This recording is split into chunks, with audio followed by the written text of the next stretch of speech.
What is up, everybody? Welcome to another episode of Limited Resources. This episode number 437. My name is Marshall. I'm one of your Limited Resources, and joining me on the line all the way from Denver, Colorado, it's Luis Scott-Vargas. Luis, it's time for the set review. Are you stoked or what? I am actually. This set looks pretty sweet. I mean, you never know to get your grubby paws on it, but from what I can tell, Dominaria looks like a lot of fun. So I'm excited. I'm going to go to the pre-release. I didn't actually make it to the last two pre-releases, but I'm ready to roll with this one. Oh, yeah. I'm going to go to the pre-release as well, and I'm pretty excited for it. I know a lot of the initial impressions are starting to roll in, and this seems like this kind of set that I really like. So pretty excited about it. We're going to go over every single common and uncommon in our world-famous set review show here today on Limited Resources. Of course, first things first, though, our sponsor, channelfireball.com, the number one place to go on the internet for everything Magic related. If you need singles, if you want to pre-order and or order Dominaria, depending on the time that you listen to this episode of the show, you can do so at Channel Fireball. That includes singles or sealed product over there.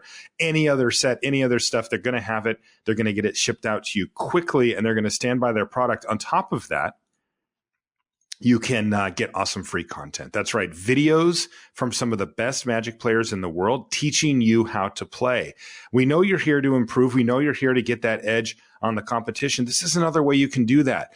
Articles from some of the best players in the world breaking down how to play constructed decks, what the metagames look like, even in booster draft, like what we talk about on the show. Again, from full-time professional Magic players who dedicate all their time to figuring this stuff out. And that's free on the front page of Channel Fireball. Please do check them out. It really does help us out. Of course, if you want to support the show directly, you can do so via the Patreon. This is very easy to do. Patreon.com/limited resources. All the information's there. This is a way for you to give back to the creators that help make your life a little better. We put out the show for free. You don't have to pay for it. But if you want to give back a little bit, if this has helped you out in some way, or you just find yourself enjoying it and want to give back, patreon.com/limited resources is the place to go. You get a bunch of cool perks for signing up. Now, being a set review show, we, of course, are going to go over each and every common and uncommon, and we're going to be giving them a grade. But, Luis, we should let people know, A, what the grading scale looks like, and B, why we do it. So we use the grading scale to put, as you'd call, a punctuation on our reviews of each card, because what is more important is what we talk about each card, because we detail kind of like where it's good, where it's not, how it could be played, the stuff you'll need to use the card. But at the end of the day, you still, there is still some use in knowing whether a card is a C or a B, because listening to the description, you might not always want to do that. So with that in mind, we do have letter grades for the cards, and I'm going to go over them right now. So we're going to start at the top with A's. A's are bombs, game winners, cards that are good in many situations, especially when behind, and just the best cards in the set. We're talking about cards like Tetzimoc, Profane Procession, Moment of Ravenous Chupacabra, and then that leads us towards... I'm going to go over the grades here if you want to hold me. Sorry, I'll get it out of the way. B's are the cards that actively pull you towards their colors. So these are the headliners of the set, the go-to cards, and the reasons to be in a particular color, clan, guild, or in this particular case, it would just be color, because Dominaria doesn't have that many multicolor things going on. So these are just like your solid removal spells like Bombard, your good uncommon near bombs, but not quite A's, like Crested Herd Caller, Deadeye Brawler, Impale. These are all like solid B's. Basically, the top-end commons and the good uncommons usually fall into the B range. C's are playable. These are the pawns of limited. They're interchangeable, and you're always going to end up with some amounts of C's in your deck. So these are cards like Kitesail Corsair, Exultant Sky Marcher, Fathom Fleet Border, just perfectly fine cards. When you look to play them, you're not particularly happy or sad. D's are sometimes playable, and you prefer not to run them. These are cards that you are unhappy if they're in your deck. They're mediocre, maybe junky cards, have a high setup cost, or are situational. So these are cards like Pitiless Plunder, Raptor Companion, which funnily was a C in a previous environment, but is a D in Rivals, and Orazca Raptor. So the Raptors did not make it out with very good grades.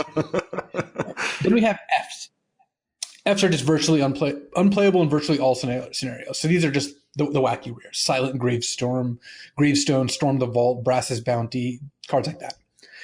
We have two additional categories, though they each have their grades within them. One is sideboard. These are cards that, well, they start in your sideboard. They can be great once you board them in, but they aren't great and in the main deck. So these are cards like Naturalize, Plummet, Negate, Shatter, that sort of thing. Lastly, we have Build Around, and these are cards that by themselves don't do much, so it's really hard to just evaluate them in a vacuum. But if you have the right support, they can be awesome. These are cards like Path of Metal, which I think I know what that does, Pride of Conquerors, Kumena's Awakening. These are cards that, with the right support, can be the best card in your deck, but you do need that support. So we're going to kind of call that out when we say that, hey, this card is a Build Around, and it gets this grade. Okay, so first things first, we're going to start off with the gold uncommons. These tend to be kind of like signposts for what the color pairs might be up to. And we do have a full cycle of them here in Dominaria.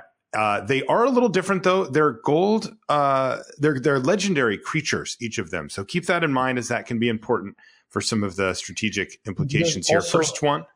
Oh, well, I was going to say there's also a theme here in Dominaria of uncommons with text boxes that should be rare.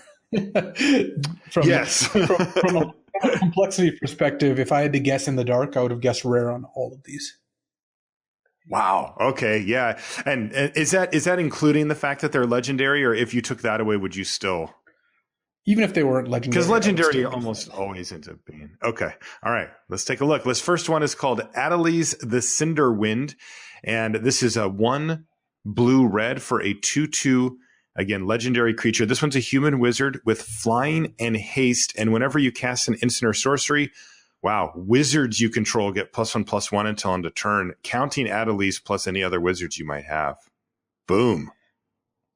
This card's very good. If it was flying haste, no other text for 3 mana, it would be strong, right? This is the Stormfleet, whatever, Chaser, the unblockable one was the same thing. And that was like a premium card. Yeah, and this gives you a global +1/+1, and red-blue is, of course, the Wizards color. So I don't know that I would be willing to snap this off first pick because it is a gold card, but I think this card's going to be a pretty high pick overall, especially if you start in either of these colors, then you see this like third pick. So I would give Adeliz the Cinderwind a B. I would assume so, too. This card has a rare thing where it's a good build around that is already a solid baseline. It really doesn't ask that much of you. So I like B for Adeliz the Cinderwind. Boy, that card looks powerful. Next is called Arvad the Cursed. And Arvad is 3 white-black for a 3/3 legendary vampire knight with Death Touch and Lifelink.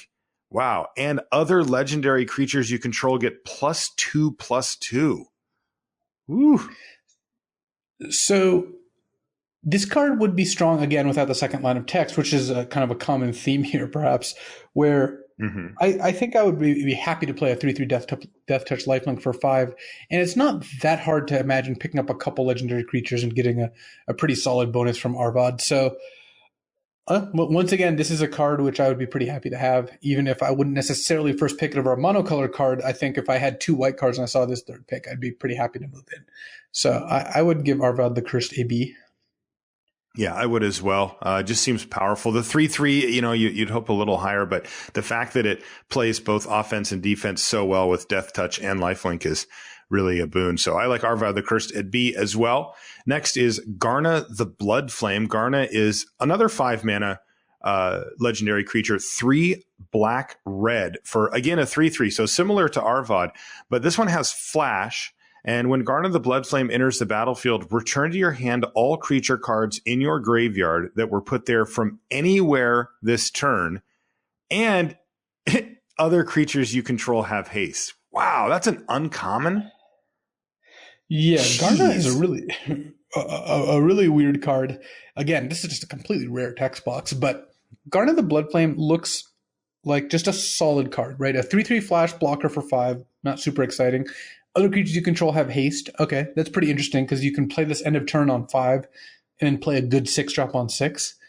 It also will return, probably 1 creature a lot of the times when you cast this. If you can set up having 2 die, wonderful. But most of the time you're gonna like trade a creature in combat either on your turn or their turn, and then just play Garna and draw that creature immediately. That's a pretty good bit of value. Right. It really is. And it is a scary card with as well. Yeah, I think so too. I mean, it has the upside of getting like actual card advantage for casting it. And then if you're just curving out, it's just excellent. Again, a 3/3 flash is fine, but like you said, super scary. I mean, remember when we used to play with what was that card? Remember the one that became a planeswalker? It was a mythic rare, by the way.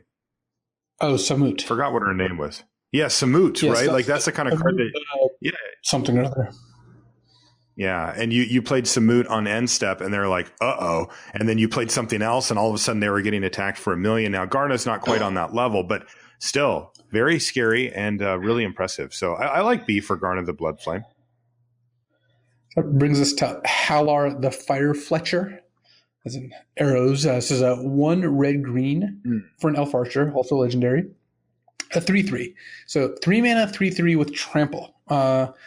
Again, I'm already in 3 mana, 3/3 Trample. This is a completely acceptable card. Also has the text: whenever you cast a spell, if that spell was kicked, put a +1/+1 counter on Halar the Fire Fletcher. Then Halar deals damage equal to the number of +1/+1 counters on it to each opponent. So you play one kicker spell. This comes with 4/4, shoots your opponent for 1. The second one shoots your opponent for 2. And red and green are the 2 kicker colors. Like there's kicker in all colors, but red and green are the ones which have a couple different ways to support it. So this looks like it fits very well into that color pair while also just being a 3 mana 3/3 with Trample. With Trample. Yeah, this again, this similar to the Adeliz, right? It's just a card that you would absolutely play on its surface, and then it just has this random upside that looks excellent on top of it. There's really nothing to hate here. I like Halar the Fire Fletcher even a little better. I think I'd give Halar a B+. Those stats are great. 3 mana 3/3 Trample. I think I'd still give Halar a B, but it's close enough. I mean, because we're talking about 5 mana 3/3s for the other two, and this one's a 3 mana 3/3. Like this is a legit, attacker, blocker, etc. Yeah, I'm a big fan. These have all been sweet. My goodness, they really pushed them too. Next one is called Raf Capation Ship's Mage. This is 2 white-blue for a 3/3 legendary human wizard with flash, flying, and you can cast historic spells as though they had flash, which counts artifacts, legendaries, and sagas. So this one I like at B+. 3/3 flash flying for 4 is amazing. This extra text is not as relevant as the other ones because I don't know how many historic spells you're going to end up with, and giving them flash is not generally that important. But I still like the fact that it's a 4 mana 3/3 flash flyer. Like this card looks awesome. Yeah, they really went for the strong baseline with a really usable upside on all of these, and Raf Capation is exactly like that as well. I like B+ as well for Raf. That card just seems awesome. Next one is called Rona. Go ahead. All these cards look less focused than we normally see out of multicolored cards because all of these cards are just like we're all playing them in any deck of these colors. And then if the other text is good, that's a bonus. And sometimes the multicolor uncommon pushes you towards a deck. These, I don't feel like they're doing that. They're just going to be good in those decks, but also in any other deck. So it's kind of interesting where most of the power in all of these is up front. And you're not really doing much work to get the benefit of the cards. So interesting kind of take on, or maybe an indication on how much this set is not as focused as previous sets, at least on the themes itself. Yeah, because, the times when I've looked over the cards on the set, they also reflect that. It looks like it's a little bit more standalone. Like, the set review for this set is more important than a normal set review because a lot of these cards are just standalone. So the grade that they get or the way that we evaluate them is actually going to hold truer longer, I think, in here. Next one is Rona, Disciple of Gix. This is 1 blue-black for a 2/2 human artificer, again a legend. When Rona, Disciple of Gix enters the battlefield, you may exile target historic card from your graveyard. You may cast non-land cards exiled with Rona, and you can pay 4 mana and tap her to exile the top card of your library. Wow, that is a grindy one. This one does put a little bit more power into the build around because if you have to pay 4 to exile the first card, you're not getting a great rate. But if you can reliably play Rona, exile a card, and then just play that card, then you're going to be pretty happy with Rona. And I think I would just still play her in any blue-black deck, but she looks more like a build-around B- or just like a C+ on her own than these other cards. Definitely. The initial impact is much lower. There's a setup cost. associated with having a specifically historic card in your graveyard to exile when you play her at first. Now, you can start grinding later, but you are talking about a pretty mana intensive card at 4 mana, tap it. And then, you still have to pay for the cards that you've exiled with Rona. And that means that you probably won't be able to in the same turn. So it's a little slow, but that late game grind is very real. And if you do get it set up for the historic card, you could easily untap and play that again and be right back off to the races. But I agree. This feels a little slower, probably in the C+ range, maybe the B-. It kind of depends on the speed of the format or the matchup that you're in. Let's see. Shauna Cisse's Legacy is green-white for a 0/0 legendary human warrior. Shauna Cisse's Legacy can't be the target of spells or abilities your opponents control. Abilities. Not spells. Sorry, and abilities. Can't be the target of abilities. Yeah, I was going to say, isn't that just hexproof? Okay. I did a double take. I actually really dislike that line of text because it's close enough to hexproof that it's going to be confusing to people. So it feels somewhat arbitrary to do that. And I'm not a big fan. So it's just ability. Okay, that's anyway. And she gets +1/+1 for each creature you control. So that counts herself, right? So she's a 1/1 at the minimum. Okay. And then can get really big. Well, I think she's quite good because she's going to be a 2/2 or 3/3 without very much work at all. And the not targeted by abilities part isn't huge, but it means that there's a common mana war, right? The wizard that bounces a creature. You can't do that. You can't play. She's immune to all enter the battlefield effects. And overall, she's just going to be 2 mana and pretty big. So I think Shauna Cisse's Legacy is good. Doesn't really point too much to what these colors are doing besides kind of going wide, but I don't even think that's the green-white theme as much. Yeah. So yeah, it's like a token sub-theme, but that's it. But yeah, I'd be happy enough playing this card. I think Shauna is going to be pretty good. I'd probably give her a B-. She doesn't seem quite as exciting as the rest of the cards. Yeah, just a lot of power and toughness. But early in the game, I'm going to go B on Shauna Cisse's Legacy. I just think that card's going to be, like oftentimes, a 3/3 or a 4/4 attacking pretty early, and then a little bit of annoyance with that extra sort of pseudo hexproof thing. Next one's great. Slimefoot the Stowaway. Man, that is a classic name right there. 1 green-black for a 2/3 legendary fungus. Whenever a sapperling you control dies, Slimefoot the Stowaway deals 1 damage to each opponent and you gain 1 life. And then you can pay 4 mana to make a sapperling, a 1/1 green sapperling creature token. And sapperlings are the theme of green-black. Yeah, I think Slimefoot's going to be very good. You would play Slimefoot with no other sapperling cards in your deck, and you are allowed to put other sapperling cards in your deck. So I would be happy to take Slimefoot early, and would pick Slimefoot up even if I was one of the 2 colors and I saw him in the first couple picks. So I like Slimefoot. I mean, I like Slimefoot at a B. I don't think Slimefoot's like markedly better than any of the other cards we've seen so far, but I do like the card quite a bit. I like Slimefoot's hat too. That's stylish. Or maybe that's just his head. I don't actually know. 2 more in these gold uncommons. First one is Tatyova Benthic Druid. And Tatyova is 3 green, blue for a 3/3. So another one of these 5 mana 3/3s. This is a legendary Merfolk Druid. Whenever a land enters the battlefield under your control, you gain 1 life and draw a card. Oh, Tatyova is a B+/A- pretty easily, because if you play her and she doesn't die, you just win very easily. She costs no mana to use. Often, what you're going to want to do with this card is wait till turn 6, play Tatyova on 5, play a land, immediately draw a card and gain a life. You got a 2-for-1 even if your opponent deals with it, but are pretty happy in either case. And of course, if Tatyova survives, you're just going to run away with the game.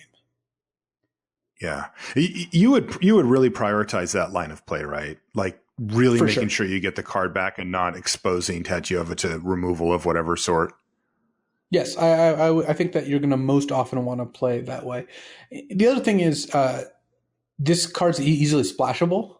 So if I was blue or green, even if I'm blue-white, I'm going to look to splash a way to make all your lands cantrip gain 1s. I mean, that's just an incredible line of text. So, and I would easily first pick this card. So because of how splashable it is, in addition to the power level. So I would give Tatyova, I think, an A-. I think so too. The fact that there's no mana costs associated with this benefit, and it's something that every single deck in the format's going to be doing, namely playing lands. And the other thing that you'll note with cards like this is that once you get Tatyova down and you get to play, if you get to untap and play a land or play a land right away, you're much more likely to be able to keep playing lands, and you often will find yourself in a position where you don't miss a land drop going forward because you're drawing 2 cards a turn for the rest of the game. And so she kind of feeds, herself. Yeah. And then the 1 life is probably more relevant than it looks. I like A- for Tatyova Benthic Druid. That card seems awesome.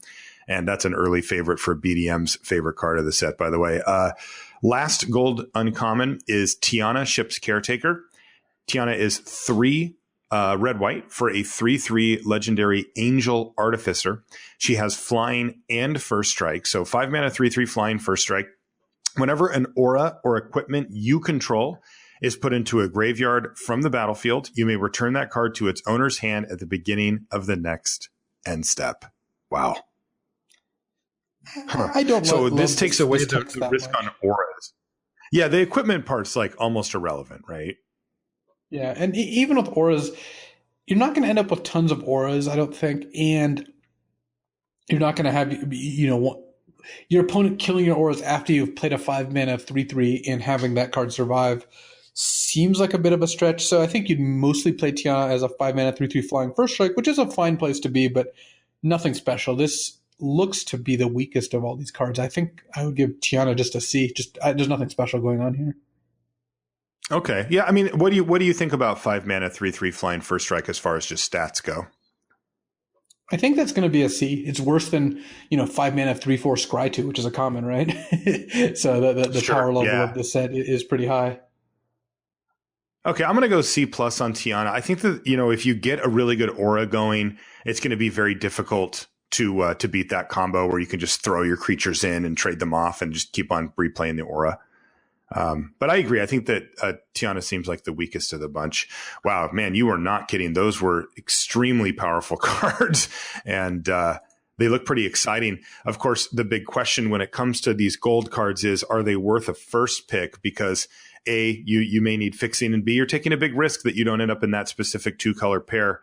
And if you don't, you're throwing away, what could be a solid first pick. But boy, some of those are pretty enticing, and I wouldn't be surprised to see them actually be worth it. All right, so that brings us to our first main color, which in this case is blue. And that means our first common out of the gate is Academy Drake. And we've seen this guy before. It's 2 and a blue for a 2/2 with flying, which is good. Now you're already happy with that, but it's got a bonus. It has kicker 4, so 4 generic mana. And if you kick it, it gets 2 +1/+1 counters. So you're talking about a 7 mana 4/4 flyer or a 3 mana 2/2 flyer. That's pretty good flexibility. Yeah, Academy Drake shares a quality with a bunch of the other blue commons. I noticed this when I was reviewing them for the written review, which is that they're all awesome. Like blue, I think blue has 4 commons that are better than the best white common, for example. And wow, this isn't even my like pro blue agenda here at work. No, I'm not listing divination as one of those cards, even though divination is pretty sweet. It's just that blue's got some really powerful commons going on, and Academy Drake is one of them. It's a 3 mana 2/2 flyer you would play in basically all your decks. Like it skews aggressive, so your control decks might not want it. But the fact that this has the option to come out as a 4/4 flyer at common is really impressive, because yes, it's 7 mana, but split card 3 mana 2/2 7 mana 4/4 is really, really good. It is hard to overstate how important that flexibility is, because it's a 7-drop and a decent 7-drop as it stands. But you can also cast it for 3 mana, and it's perfectly acceptable. You're just not making really any concessions here. So I like Academy Drake at like B-, which is, the top end of commons. Agreed. Yeah, I think B- for Academy Drake. That flexibility is king. Next is Academy Journey Mage, 4 and a blue for a 3/2 human wizard. This spell costs 1 less to cast if you control a wizard. So you can bump that down to a 4 mana 3/2. And when it enters the battlefield, ta-da, return target creature an opponent controls to its owner's hand. This is a common, by the way. Yeah, back in the days of yore, we played Ogre Savant. That was 4 and a red for a 3/2. And if you paid a blue while casting it, it bounced a creature. And this is back in Ravnica Guildpact Ascension days, and that was one of the better commons. And this is like a strictly better version of that, pretty much, because it's at worst 5-mana 3/2 bounce a creature, which I would play in all my blue decks. Yep. Like, that's just a good card. Definitely. And sometimes you'll play it for 4 mana, at which point it's a really aggressively costed bounce creature, because most of the time we just, we saw like a Void Mage, whatever it was called, 3 in a blue 2/2 bounce a creature, right? Back in Origins. Yep. And that was just one of the better commons. And this is, I think, largely better than that, because there's a decent amount of wizards, and it's a 3/2, which is just a much more threatening body. So This is another one of those blue commons, which I'm really high on. Yeah, I'm super in love with this one, obviously. This is right up my alley. And Academy Journey Mage really kind of ticks. I mean, think about it in comparison to recent sets, right? We had 4 mana, 3/2, bounce a creature if you had Raid, which was a significant setup cost. Mediocre. And it was fine. But this one, I think you're going to see draft in and draft out. I'd actually give Academy Journey Mage, same as Academy Drake, which is a B-. Yeah, I like B- on Academy Journey Mage. Yeah, get that aura out of here. Arcane Flight is next. really crazy artwork on this. But what is happening? It's a cat with wings. It's like a winged cat with a, all right. Blue for an enchantment or enchant creature. Creature gets +1/+1 and has flying. Like, why do they just make these cards over and over again? I just don't get it. Like, I don't either. Like, this card is going to be good. Look, I'm not saying the card's going to be bad. I'm going to lose a lot of games to it. I'm going to win some games to it too. I'm not above putting Arcane Flight on my 3/3s. It's just, I don't find it particularly enthralling to cast Arcane Flights and attack past your opponent's creatures, nor do I find it particularly fun to lose to such things. So, I don't know. I mean, part of the texture of Modern Limited these days, which is auras that are good, but I've lost to enough one with the wins that I don't really need to repeat the experience back-to-back sets. So I guess, at the end of the day, Arcane Flight's a good card. It's not as good as One with the Wind, because I'd rather pay an extra mana to get a +1/+1. Like, this is more aimed towards Constructed, actually. I think it's better in Constructed to pay 1 mana for 1/1 than in Limited, where you'd rather just get the extra power and toughness. But either way, this is just going to be a good card in aggressive decks. And I suspect it'll be, a solid like C+. Yeah, I think so too.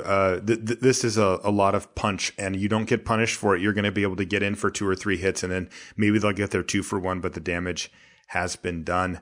Next card is Artificer's Assistant. Definitely front runner for cutest card in the set. It's blue for a 1/1 bird. Look at him. He's got a little cape on or whatever that is. He's a flyer, of course, and whenever you cast a historic spell, you scry 1. Again, as a reminder, artifacts, legendaries, and sagas are historic.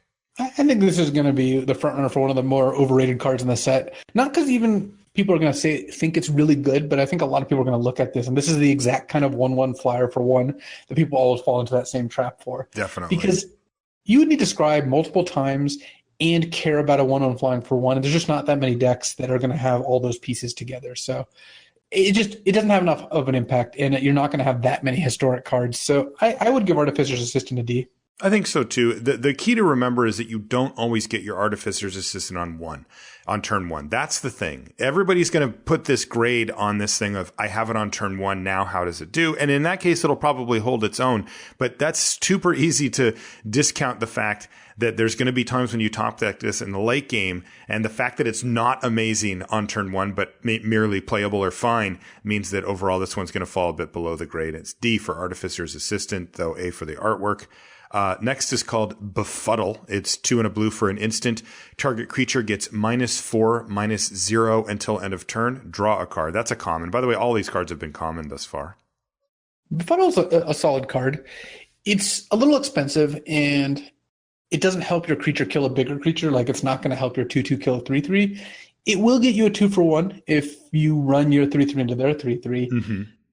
Where I think this is going to land is it's one of those cards where you can play a Befuddle if you have extra space in your deck, right? If you have enough creatures and you played all your removal, if you then have 1 or 2 slots, like, sure, this is an okay card to put in those slots. Judging from past experiences, your deck's not going to have that room most of the time. So that's right. I think while this is not a card I would necessarily be unhappy to play, I don't think you're going to find room for it. I think that lands it at like D+. Yeah, probably. This is a classic card that fits that description that you described, where it seems playable, seems fine, and often does not make the cut. So D+ for Befuddle. Didn't you spoil this next one? I tried to, on our last show, but so, okay, look, we're gonna take a short break to talk about the makings of LR. Marshall and I had the full spoiler because we had to preview cards and write articles and whatnot. And we're recording the show, and I used Blink of an Eye as an example for kicker. And then we looked and realized it wasn't like officially spoiled. It might have been leaked or something like that. So we had to re-record that because we didn't want to spoil it.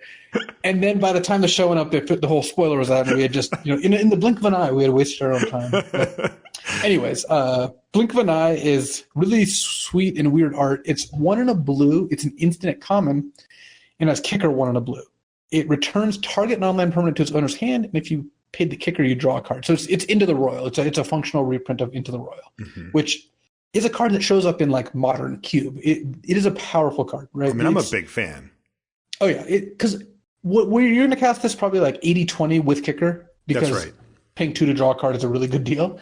So 4 mana, bounce usually a creature, but it could be something else if you needed to. 4 mana, bounce a card, draw a card is really good, and you have the flexibility to cast it for 2 if you really just need to prevent yourself from dying or need to bounce your own thing to stop a removal spell. Because remember, this can target your own cards, and at a cantrip, you even might want to recycle and enter the battlefield ability. So this is just another blue common, which I think gets a B-. Like I'm just not.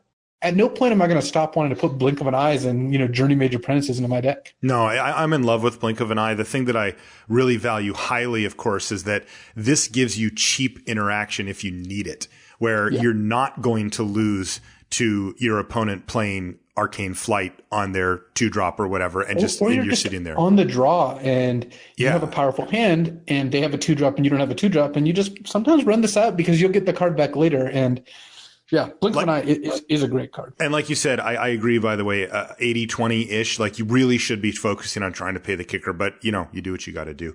B- for Blink of an Eye. And by the way, I am already kind of in love with, like, we've done 6 cards, and I'm like, in blue here, and I'm just loving them. Well, look at the next card. The parade of high quality commons is not over. We've got a Cloud Reader Sphinx. This is 4 in a blue for a 3/4 flying Sphinx at common. 5 mana, 3/4 flying at common. Okay, we've seen that. Shining Aerosaur. It was a solid playable. Yep. It also has, when Cloud Reader Sphinx enters the battlefield, Scry 2. What in the world? And at the point in the game when you're paying 5 mana for this, lands are getting close to dead enough that when you scry like a land to the bottom and a spell to the top, it feels like you drew a card. If you scry 2 lands to the bottom, it really feels like you drew 2 cards. I mean, it's not quite as good, but functionally it gets you there. And if you do need lands, well, this will make sure you hit your 6th land drop for whatever bomb rare you have. So I think this card is fantastic. Me too. I honestly don't know if any of these blue commons are better than the others, like of Academy Drake, Academy Journey Mage, Blink of an Eye, and Cloud Reader Sphinx. They all seem fantastic. I feel like they're all like B- level, where they're not quite Impale or Premier Uncommons. But if I had a pack, I would be happy to first pick any of them. And I think you just want a spread of them, right? If you got to choose like 6 copies total of these cards, you'd want like one of each for starters. 2-2-1-1 or something like that. Definitely. And that just puts blue in such a good place. I'm really impressed by the comments. And I like I said, I would give Cloud Reader Sphinx a B-. I would too. And I'm going to, the interesting thing is we're right out of the gates here with blue and these great cards, but we have to really keep an eye on if other colors can keep up, because it just feels like they push blue a bit here. And I don't need blue to be this good. Like I would draft blue anyway. Now everyone's going to draft blue. Yeah. Hey, get out of my color. Next is called Coldwater Snapper. It's 5 and a blue for a 4/5 turtle with everybody's favorite ability, Hexproof. This is what we're putting our Arcane Flights on. Gotcha. There you go. You have assembled the combo. You're 5/6 flying. It's a Djinn. It's a Mahatma Djinn. Yeah. Yeah. By itself, Mahatma. Excuse me. Is that how you say that? Mahamodi? Mahamodi. Come on, man. Sorry. Fat Modi. Is that the nickname? Oh yeah. Look, you're talking to someone who loves old school Magic. Oh, that's right. I forgot an old school Mahamodi's Magic. Mahamodi. Well, I don't say it's a playable card, but it's a card people play in that format. Anyways, Coldwater Snapper by itself is like a D+. 6 mana is a lot. It's a Benthic Giant, right? That was in one of the core sets a while ago, or Theros or something. It's just not impressive. If you get a couple auras, this card could certainly go up in value. And My guess is this ends up being kind of like a mid-level build around or a filler card. So if you have 2 to 3 auras, it would be like a C plus.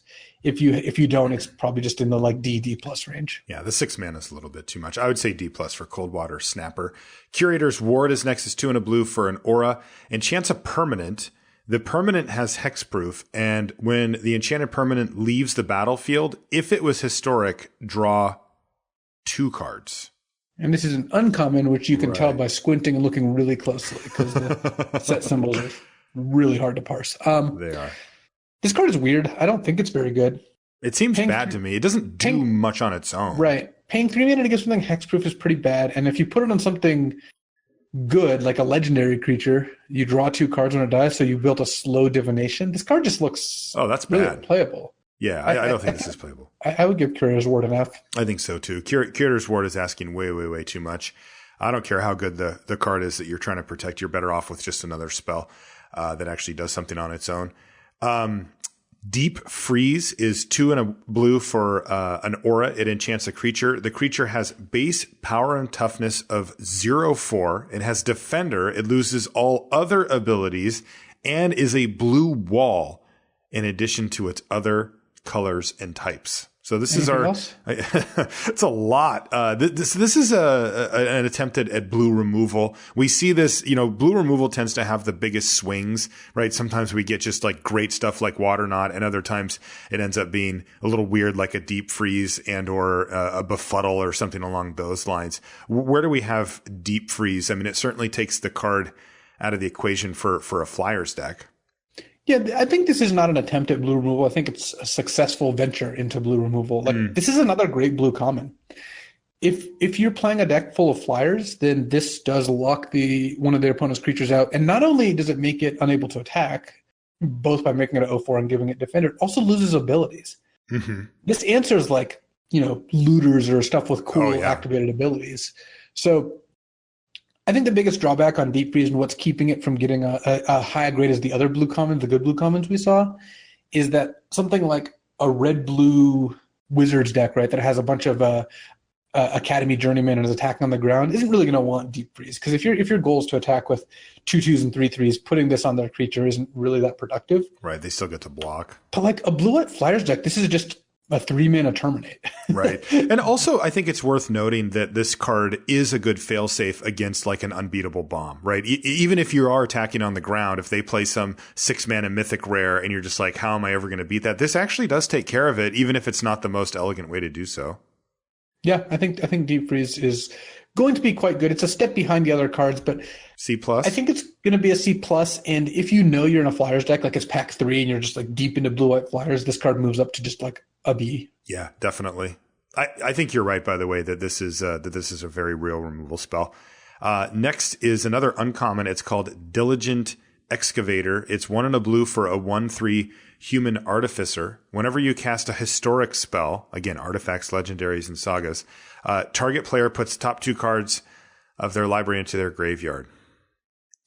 So this is an uncommon, which means you're not going to get multiples, and that really does limit the power because it's already pretty weak. I don't think this card is very good on its base. Bad, yeah. I mean, I love that this deck is in the set because it gives people that want to try to do something silly, or it gives us something to screenshot in draft number 60 or whatever. But this doesn't seem like a great baseline. Because there's also a common that we're going to get to in a second, Homeward Explorer, which mills the opponent for 4 when you play it. Okay. But looking at blue commons and uncommons, that's all the support we've gotten, except for another uncommon, which mills them for 3 at 5 mana. So that's not enough to make a mill deck, especially with the recurring mill being uncommon. So I think Diligent Excavator gets like a D. If you need a 2 mana 1/3, that's fine. It's not even a wizard, so you're not even getting that bonus. She looks like a wizard. She's got the cloak. Yeah. Okay. I like D for Diligent Excavator. If they bump that up to more than 2 cards, like 3 or possibly 4, I could see it. You could just say, okay, I'm going to play all artifacts with, 2 of these and really try to go for it. That could be quite powerful, but 2 cards isn't really that many. Yeah. I don't think they're going to change the card at this point, though. Yeah. Next is, I'll let you read this one, Luis. This is Divination. It's 2 and a blue. It's a sorcery at common. It says draw 2 cards. Welcome to the Divination. Exactly. I do like this card. In the right formats, it can be quite good. I remember, the M14 format there was the mono blue format where you'd have 3 or 4 divinations and your deck would be good. Mm-hmm. There's also formats where this card's wildly unplayable. So my guess is this is a format where the card ends up being decent to good. Because if you're casting divination and they're casting Academy Journey Mage, you're probably going to lose. But if you can, deep freeze their first creature and then play your own Academy Journey Mage maybe and bounce their creatures, then cast a divination to refill, and cast into the blink of an eye while you're at it, that is pretty good. So yeah, I almost always, like you said, there are some particularly hostile formats, but in almost all normal formats, I'm pretty happy with the first divination. The second one starts to get a little sketchy because if you end up drawing 2 of them, it can be a little bit too much do nothing in your hand. But I find that with one divination, I can still, curve out, play my lands or play it on 3 if I need to, right? If I have nothing else going on. But I can just wait for it to be one of the last cards out of my hand as kind of a reload a little bit later. And then, of course, it's a fantastic top deck in the late part of the game, when you're at parity or if you've just kind of exhausted each other's resources. The second one gets a little sketchy. Divinations I've ever played is 5, so I know what you're saying. Right. I do not recommend playing 5 for what it's worth. I would always start divination in a format at C. Agreed. It's just a card that goes in your deck, and then in some formats you'd bump it up, and in some formats you'd bump it down. So I would start divination at C, though. Yeah, the thing to remember, of course, is that when you're building your deck, creatures are going to be the most important thing. Removal is a must-have in the set, and that's going to leave you with not a whole lot of slots for spells that aren't those. And divination might be one of them, but you won't want to prioritize those too highly because you're not going to have that many slots. Next is Homerid Explorer. You mentioned it a minute ago, Luis. 3 and a blue for a 3/3 Homerid Scout. And when it enters the battlefield, you mill target player for 4. It does look like you can mill yourself as well. I don't know if that's going to be a thing. Target player puts the top 4 cards of the library into their graveyard. I think the majority of use cases for this are I need a 4-mana 3/3 because I don't see the mill theme, and there's not that many ways to reward yourself for milling you.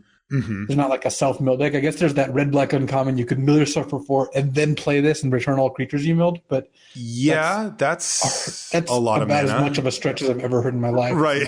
Over 3 colors. So let's not explore that one. Right. I think Homerid Explorer is going to be a D. It just looks like a D. Mill Giant, not the way to go. Yeah, Mill Giant. Yeah, that's good. This next one looks nice. In Bolus's Clutches. This is Run, Liliana, run. 4 blue for a legendary enchantment aura. So it is historic. It's legendary. Mm-hmm. It enchants a permanent. You control enchanted permanent. Enchanted permanent is legendary. So 6 mana mind control and has the upside of giving you actually 2 legendary permanents because this and the thing that's you're clutching are both legendary.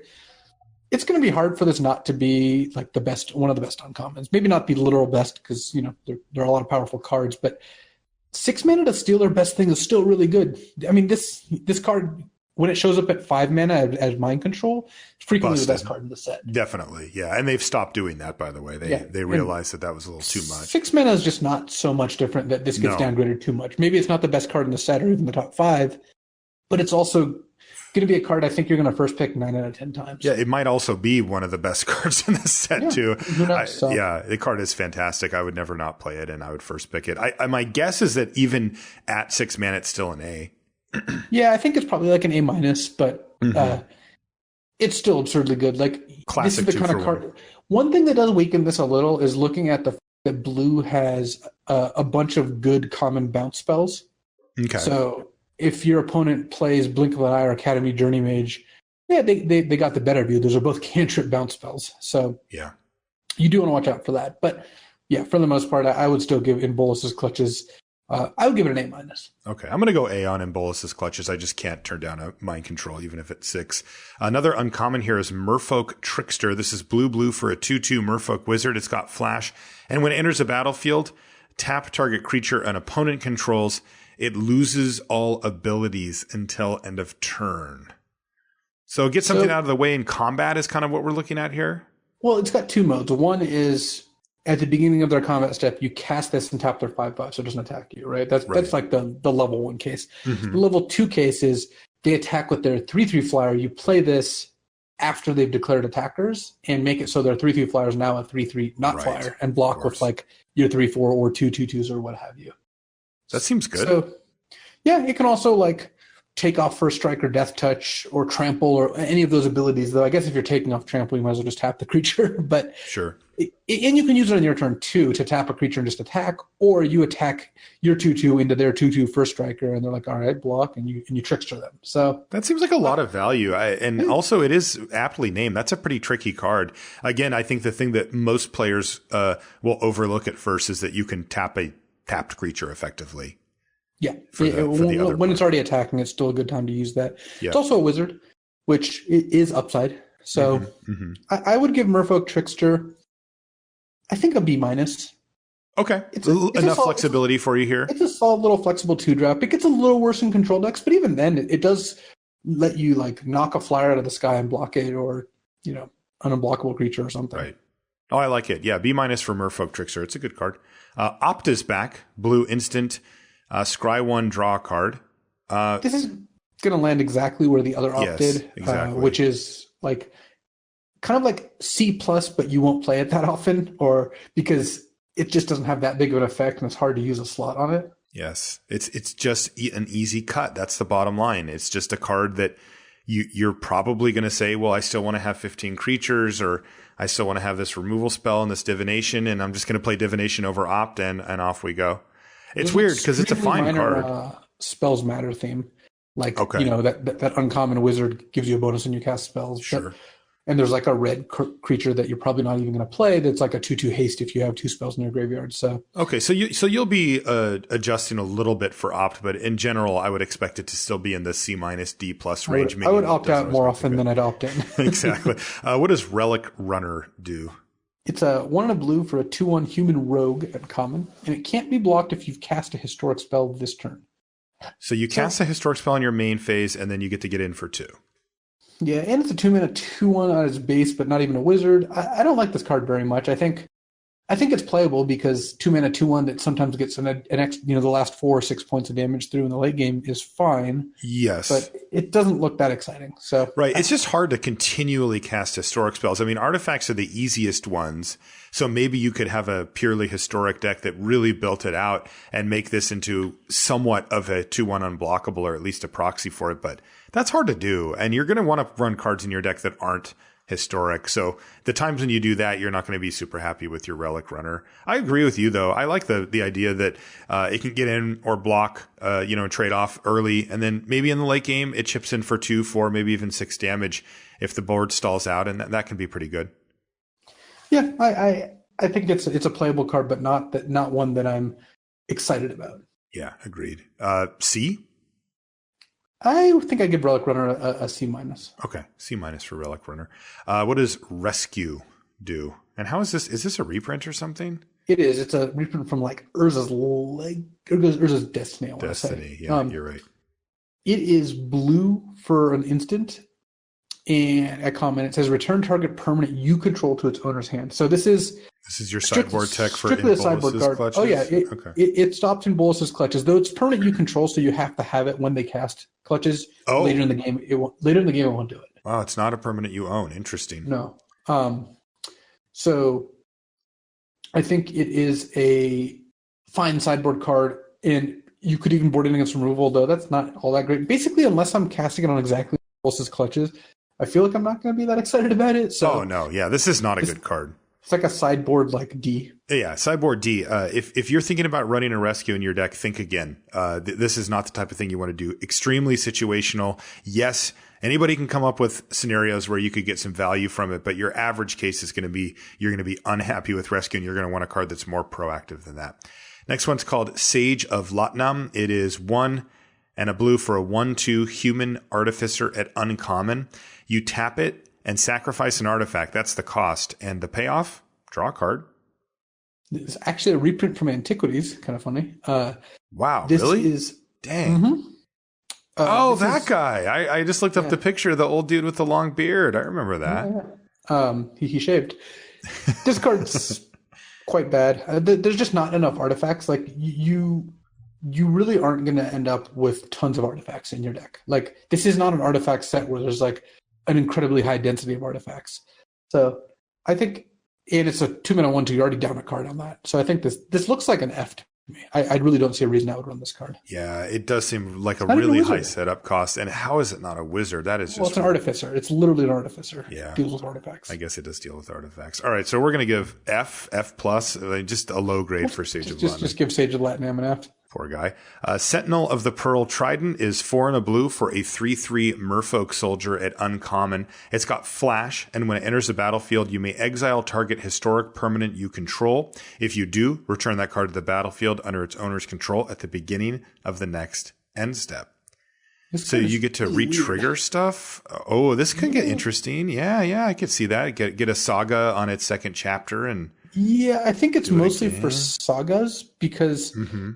Most of the legendary creatures don't have ETB effects, and a 5-mana 3/3 flash is not that exciting. So, I don't know. I'm not really in for Sentinel of the Pearl Trident. Also, a lot of the Merfolk have flash. I guess Merfolk are that tricky. They are. I feel like unless you had like 2 sagas, I would probably not be looking to play Sentinel of the Pearl Trident. I guess it does prevent them from killing your historic permanents with spells. Yeah, if you want to keep up 5 mana. The caster removal spell, and maybe you board it in, especially if they're like deep freezing your legendary creatures, because that works out really well for you. Yeah, this actually looks playable. It looks fine to me. Yeah, I think if you have like 3 or 4 cards it interacts with, not even sagas, like just legendary permanents, then presumably creatures like random artifacts, it doesn't really interact all that well with. So if you have 3 or 4 legendary creatures, or like even just 1 or 2 good sagas, I would play this card, which I think makes it just a C. It's a C, yeah. Sentinel of the Pearl Trident gets a C. This next one's a big boy, Slyn Voda. Yeah, at uncommon. Slyn Voda, the Rising Deep. If I read you this card, Luis, you would just nail it as a rare at least, right? This is just insane. There's just a number of cards in this set where if you read me the text box, I would guess rare followed by mythic rare, and they're all just uncommon. Right, there's uncommons or even... Damping Sphere just blows my mind. But anyway. Yeah, that card looks good. Slyn Voda, the Rising Deep is 6 blue, 8 mana for an 8/8 legendary Leviathan. It's uncommon, as we mentioned. And it says, when it enters a battlefield, if it was kicked, you can pay a kicker cost of 1 and a blue if you want to go for the full 10 mana. Return all creatures to their owner's hands except for merfolk, krakens, leviathans, octopuses, and serpents. So I guess if you have 8 mana but not 10, you just play this. This is just too expensive, right? I mean, an 8-mana 8/8 is just very far from playable. And paying 10 mana for a spell, I don't see the support for ramp here. I really just don't see it. So I think Slyn Voda is like a D-. And if you end up with some obscene ramp deck with like multiple of the 3-mana artifact that taps, like the shard or whatever, that taps for 1 for each shard you have, maybe you get in there, but I'm going to pass. You have to go really deep for this. Yeah. Like the Rising Deep. So Slyn Voda, I would say Slyn Voda is likely an F unless there is a significant either control aspect or ramp deck. But I mean, you would not want this against any type of remotely aggressive deck. It's just going to rot in your hand and you're going to die as a result. Yeah. Syncopate is back. That's X blue for an instant counter target spell unless its controller pays X. If the spell does get countered that way, you exile it instead of put it into the graveyard. Syncopate's powerful, though. I've never been in love with it. Yeah, it's fine in limited. It at least scales with the game somewhat. Well, what I like so much about Syncopate is it is a 2-drop if it's in your opening hand. Yeah. Right? Yep. You pass with this on turn 2. And unless your opponent's playing off curve, which they generally do not do, it's going to counter their 2-drop when you're on the play, or even better, counter their 3-drop when you're on the draw. Definitely, it does. And then later in the game, it scales up, like you said, with how the game is going, and there's a decent amount of expensive cards. It is a card that gets worse in multiples. Counter spells generally do, and when your opponent knows about it, it also gets worse. But I would almost always main deck the first Syncopate if I had a deck that needed a little help in the early stages of the game. I agree. The card is fine, though I would cap it at 1, and also. Advice to people who are a little bit newer, you should probably syncopate the first thing that you can syncopate. These type of cards can be quite tricky to play, and you can trick yourself into leaving up mana for multiple turns, not developing your board, hoping to counter something really good, only to look down and realize that you've just fallen so far behind that your syncopate doesn't matter anymore. You often want to pounce at the opportunity to get syncopate out of your hand and counter almost anything of relevance. In the late part of the game, that changes. But if you have this in your opener, look to try to get something with it and then just move on with your life as a bit of a strategic shortcut. It's still not great. What, C- for Syncopate? I'm not in love with it. I would give it a solid C. I don't think I would almost ever look at a deck list and be unhappy to see the first. Yeah, that's true. All right, C for Syncopate. Next one, another legendary. It's Tetsuko Umezawa, Fugitive. 1 and a blue for a 1/3 legendary human rogue. Creatures you control with power or toughness 1 or less can't be blocked. So by itself, this is 2 mana, 1/3 unblockable. Yes. And then it can combine well with, ideally, your like 4/1s, right? That's a lot more impressive than your 1/3s. Yes, definitely. So so all we need to do is just check to see that either the power toughness is 1 and then that creature's unblockable. That's interesting to me. I think that's good enough. I think Tetsuko, definitely, on the face of it is probably a C, right? If it was 2 mana, 1/3 unblockable, it would be a C because it blocks okay, and then it just cracks in for damage when you need to. If you can buff its strength somehow, you get some payoffs. But the fact that you can just play this and just have like a 2/1 out, and all of a sudden you're just bashing your opponent, not to mention like a 3/1. I mean, there's a common 3/1 for 2 in white, right? And that would be a great combo with Tetsuko. So definitely, I would give Tetsuko like a C plus, and then there's some decks or might edge up towards B minus, but I think C plus for Tetsuko is where I'd start. I think so too. I think Tetsuko is going to be annoying. I really do, and I think that you could do a lot worse than the 1/3 for 2 mana as a baseline. Next card is our first saga of the set review. It's called Time of Ice. That is some really cool artwork too. It's 3 and a blue. It's an enchantment. Sagas are all enchantments. And the first 2 chapters on this saga are grouped. So you're going to get it right when you cast it and then after your draw step on the next turn as well. And the result of that is tap target creature an opponent controls. It doesn't untap during its controller's untap step for as long as you control Time of Ice. So play it 4 mana, tap down a creature, it stays tapped down. They pass a turn back to you, that creature's still tapped. After your draw step, you tap down another one, and it stays tapped. You pass a turn back to them, they pass it back to you. Then it's chapter 3, and it says, return all tapped creatures to their owner's hands. This is uncommon, by the way. And then, of course, Time of Ice will be sacrificed and gone. So, wow. That's a lot of tempo right there. I think Time of Ice is quite good. Yeah, you're going to lock down a lot of creatures with that and then send them packing too. If you're on the defensive, it buys you a lot of time, right? You tap their biggest attacker, then you tap their second biggest attacker. And then on that turn, if they attack you, all those creatures get bounced. So it probably even buys you, a reprieve from an attack there. Where it gets really gross is if you're attacking them. Imagine they leave back a blocker and you have like, you go 2-drop, 3-drop, and then they play like 2-drop, 3-drop. Turn 4, you like tap their 3-drop, attack with oath. Maybe they trade off. They take some damage. They play another creature. You untap, tap down the other creature, hit them with your creature, play another creature. Next turn, they play something. You bounce the previous 2 creatures. You have 2 creatures to 1 creature. You got a bunch of hits in, and then if you have anything there, you just snowball out of control. Yeah, that's absurd. It's repeated tempo advantage where you're just setting your opponent back. And that point you made is really, really smart, Luis, about the fact that they have to be very careful with what they tap before they send the turn back to you, whether that's through attacking or using abilities or whatever, because it's just return all tapped creatures to their owner's hands. I think that the normal way that people would read this is return the creatures that this tapped down to their owner's hands, but that's not what it says.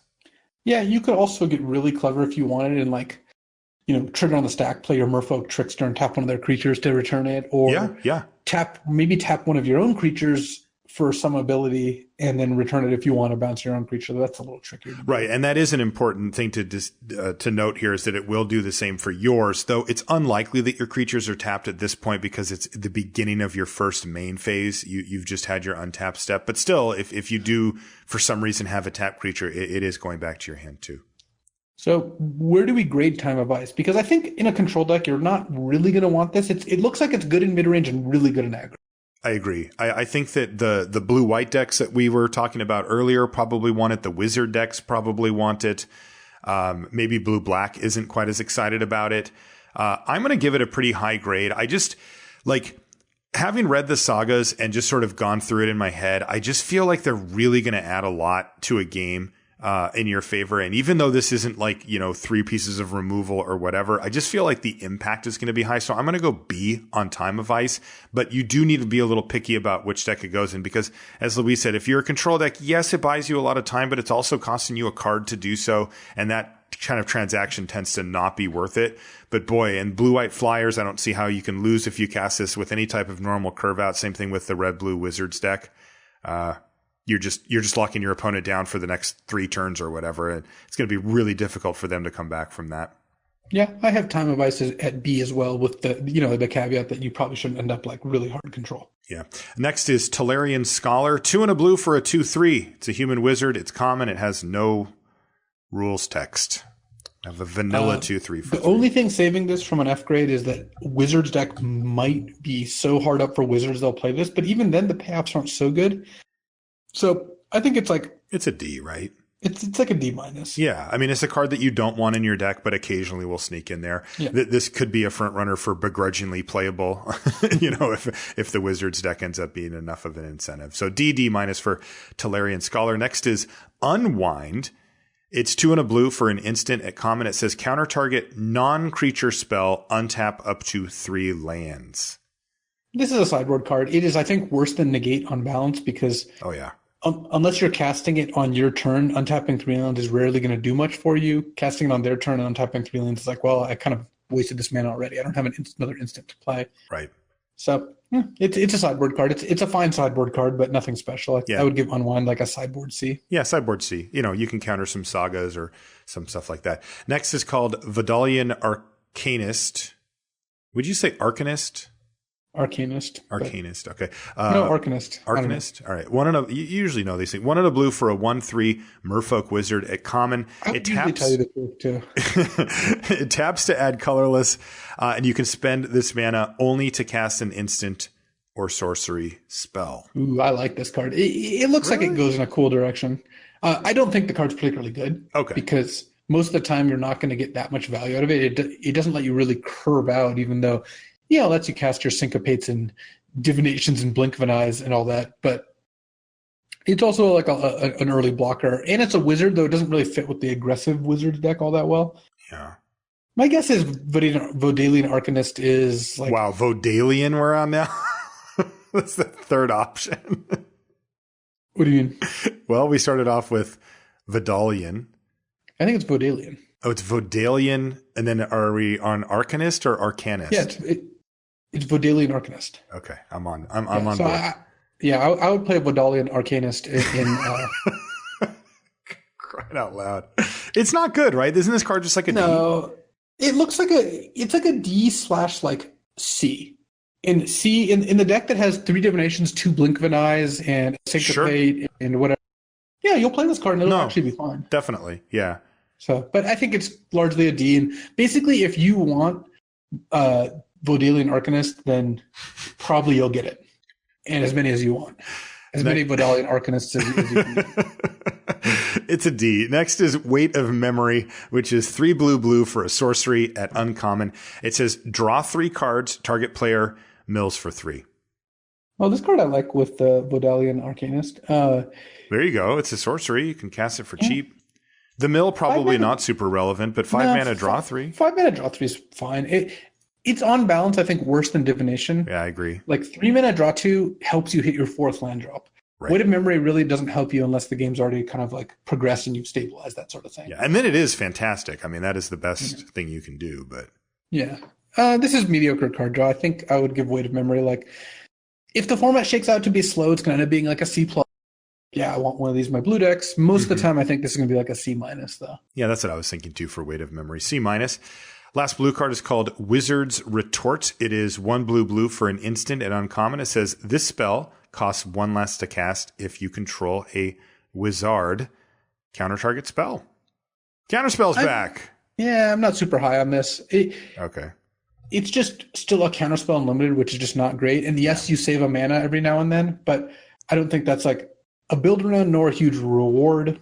Also makes it still extremely difficult to counter something on turn 2, right? I mean, you need a 1-drop wizard. That's not going to happen. That's really. not a thing, right? But where this really shines is like on turn 5, you play a 3-drop wizard and counter their 5-drop. And yeah, that's going to look pretty good. But I think in general, Wizard Retort is like, it's a C. It's playable in a Wizards deck. Outside of a Wizards deck, it's like classic cancel, which is like D+. Yeah, I agree. Wow, I am stoked on blue though. Man, we may have peaked a little early here. I don't know how we're going to top blue. These cards are exactly what I want to do, and they look really powerful on top of it. Yeah, I am definitely going to be looking to the blue pile in my pre-release deck. I'll tell you that. That moves us to black. First card is called Blessing of Belzenlock. Get used to this. Demon Lord Belzenlock is a thing. Okay. Is he good? All right. What does it do? So this is black for an instant at common. It gives a creature +2/+1 until on a turn. And if it's legendary, it also gains lifelink. I remember this card. I didn't know the name of it. Seems like a good combat trick. +2/+1 for just black is fine. And then legendary, I get a little bonus on it. It's fine.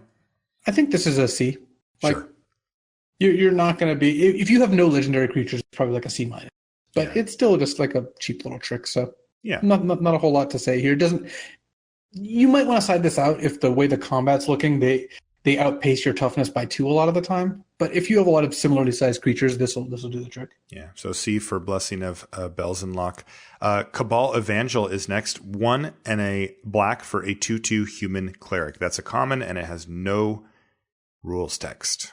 Or relevant creature types. So it's not a knight or a wizard or a Thallid or a sapling. I think those seems like a D-. I mean, there is always the argument that sometimes you just need 2s. 2 tends to be the most important slot in a lot of limited decks. So maybe Cabal Evangel makes it. But boy, our bar is higher these days. You really can't get away with playing, effectively textless 2/2s for 2 very often, unless the format really plays in a certain way. So I wouldn't expect to see Cabal Evangel really make waves. Nope. I'd say D or D- for it. Next one is called Cabal Paladin. Let's see if we can do a little better. 3 and a black for a 4/2 human knight at common. Whenever you cast a historic spell, it deals 2 damage to each opponent. That's a pretty aggro card. Yeah, I don't think you're going to end up with so many historic spells that this is going to be that great. And a 4/2 for 4 is pretty bad stat line. It just dies in combat almost every single time. It does, yeah. I think Cabal Paladin's going to end up being like a D+. Yeah, the interesting part about it, right, is that the easiest way to get historic going are by playing artifacts, because they can go into any deck, and there's going to be, a bunch of castable ones on some level, yet they rarely help you get aggressive. It's usually only equipment that helps you do that. So feels like a little bit of a mismatch there for Cabal Paladin, D+. Next is Caligo's Skin Witch. This is a 1 and a black for a 1/3. Caligo? Okay. Caligo's Skin Witch. Well, a calico cat, right? Yeah, but that's with a C. It says a G. Right.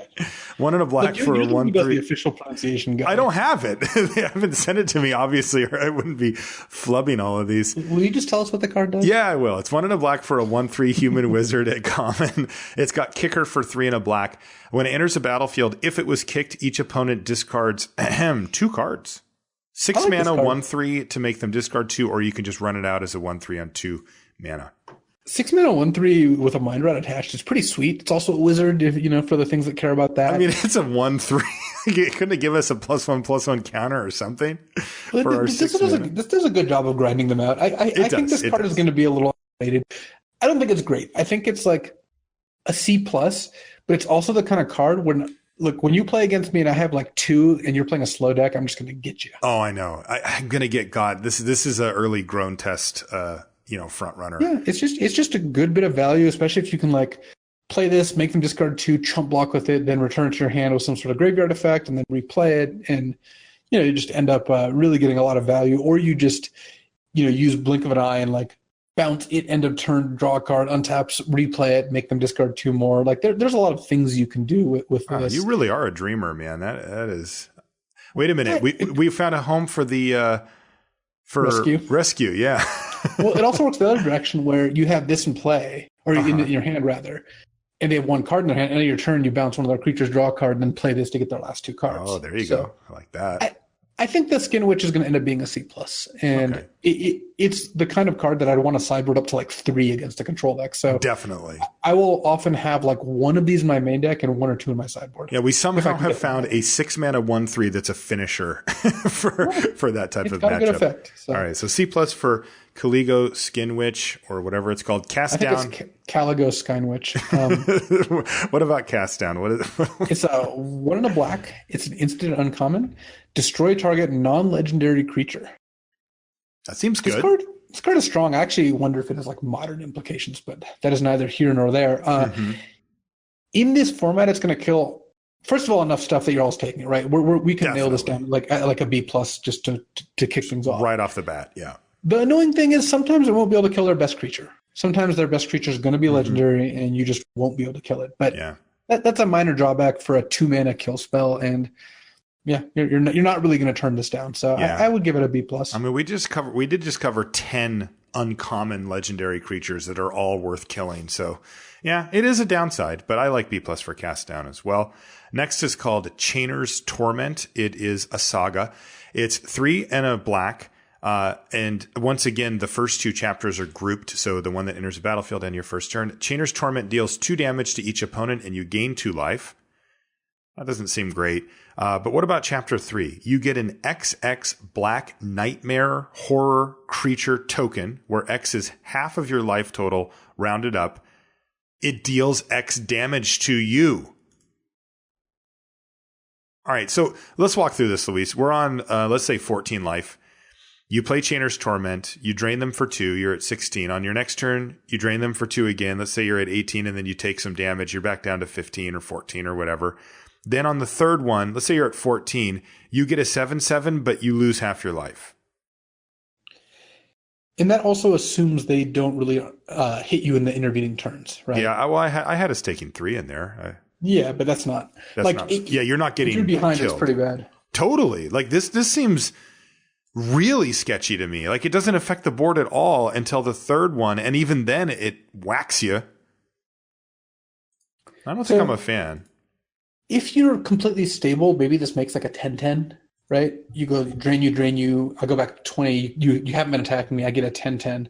But then it does 10 to you, and imagine they just bounce the creature. You end up not in a pretty good state. So I feel like I want my opponent to play this card somehow. Like if I'm a evasive creatures deck, I think I'm happy. I think maybe I'm underestimating the effectively drain for 4. That is a lot. What if I'm aggressive? What if I'm beating you down? So let's say you're beating down. You probably don't want to play this instead of drop. But let's say you play it on turn 6, right? You've maybe hit them to 10. You play this on turn 6. It's a little threatening. And you drain for 4 and then make like a 12/12. I could see this. I could see this in an aggro deck. Definitely. I could see it kind of doing the thing it needs to do. So this is one of those cards we don't get to say this very often, right? Because otherwise the set review is useless. But I think we're going to need to play this one to see how it feels. Definitely. If I had to guess, super weird card, and I do because we are reviewing the cards. I think it's going to be bad. I think the multiple common blue bounce spells already make this kind of a joke. Yeah, I feel like that too, and I feel like if your opponent is right, the thing that's hard to encapsulate here is that Chainer's Torment does not affect the board. If you're trying to like curve out with each other and you're like, here's Chainer's Torment, they're like, sure, I take 2, but like I'm hitting you for a lot, right? Like if I played a mediocre 4-drop, let's just say it's a 3/4 vanilla, right? You play Chainer's Torment, I'm like, okay, take 2, you take 3 of it right back again. If this is your 4. I think I would only want an aggressive deck, but my gut tells me the same thing that yours does, Luis, which is that it's like on average not going to be that great, probably like a D or something like that. Yeah, I don't like Chainer's Torment much. I think it does sound like a win more card too. Yeah. Like if you're pressuring them and you've gotten their life to low and you've made it so they can't attack you or you have a board advantage, yes, it's probably going to be good, but yeah, there's a lot of cards that would be good in that state. And it also offers your opponent a way to come back because you just hit yourself for 12 down 12 or whatever. Totally. Yeah. Weird card. Definitely need to play with it to be able to really come in because it could end up being one where it's just good. Next one is Dark Bargain. It's 3 and a black for an instant at common. It says, look at the top 3 cards of your library, put 2 of them in your hand and the other 2 in your graveyard. It does 2 damage to you. Take that, divination. Well, it puts 2 in your hand and the other 1 into your graveyard. You don't turn. Yeah, 2 in your hand, 1 in the graveyard. Yeah. I think this card's sweet. It costs 4, so it's not in the space of like it helps me hit my land drops because you've already hit your 4th. Right. But I feel like a lot of my black decks will want like one of these. Mm-hmm. Yeah, it seems good. Yeah, it's only 2 damage. It's not a ton. Yeah, I think it's going to be a C. Also, are you surprised to see that it says it does 2 damage to you?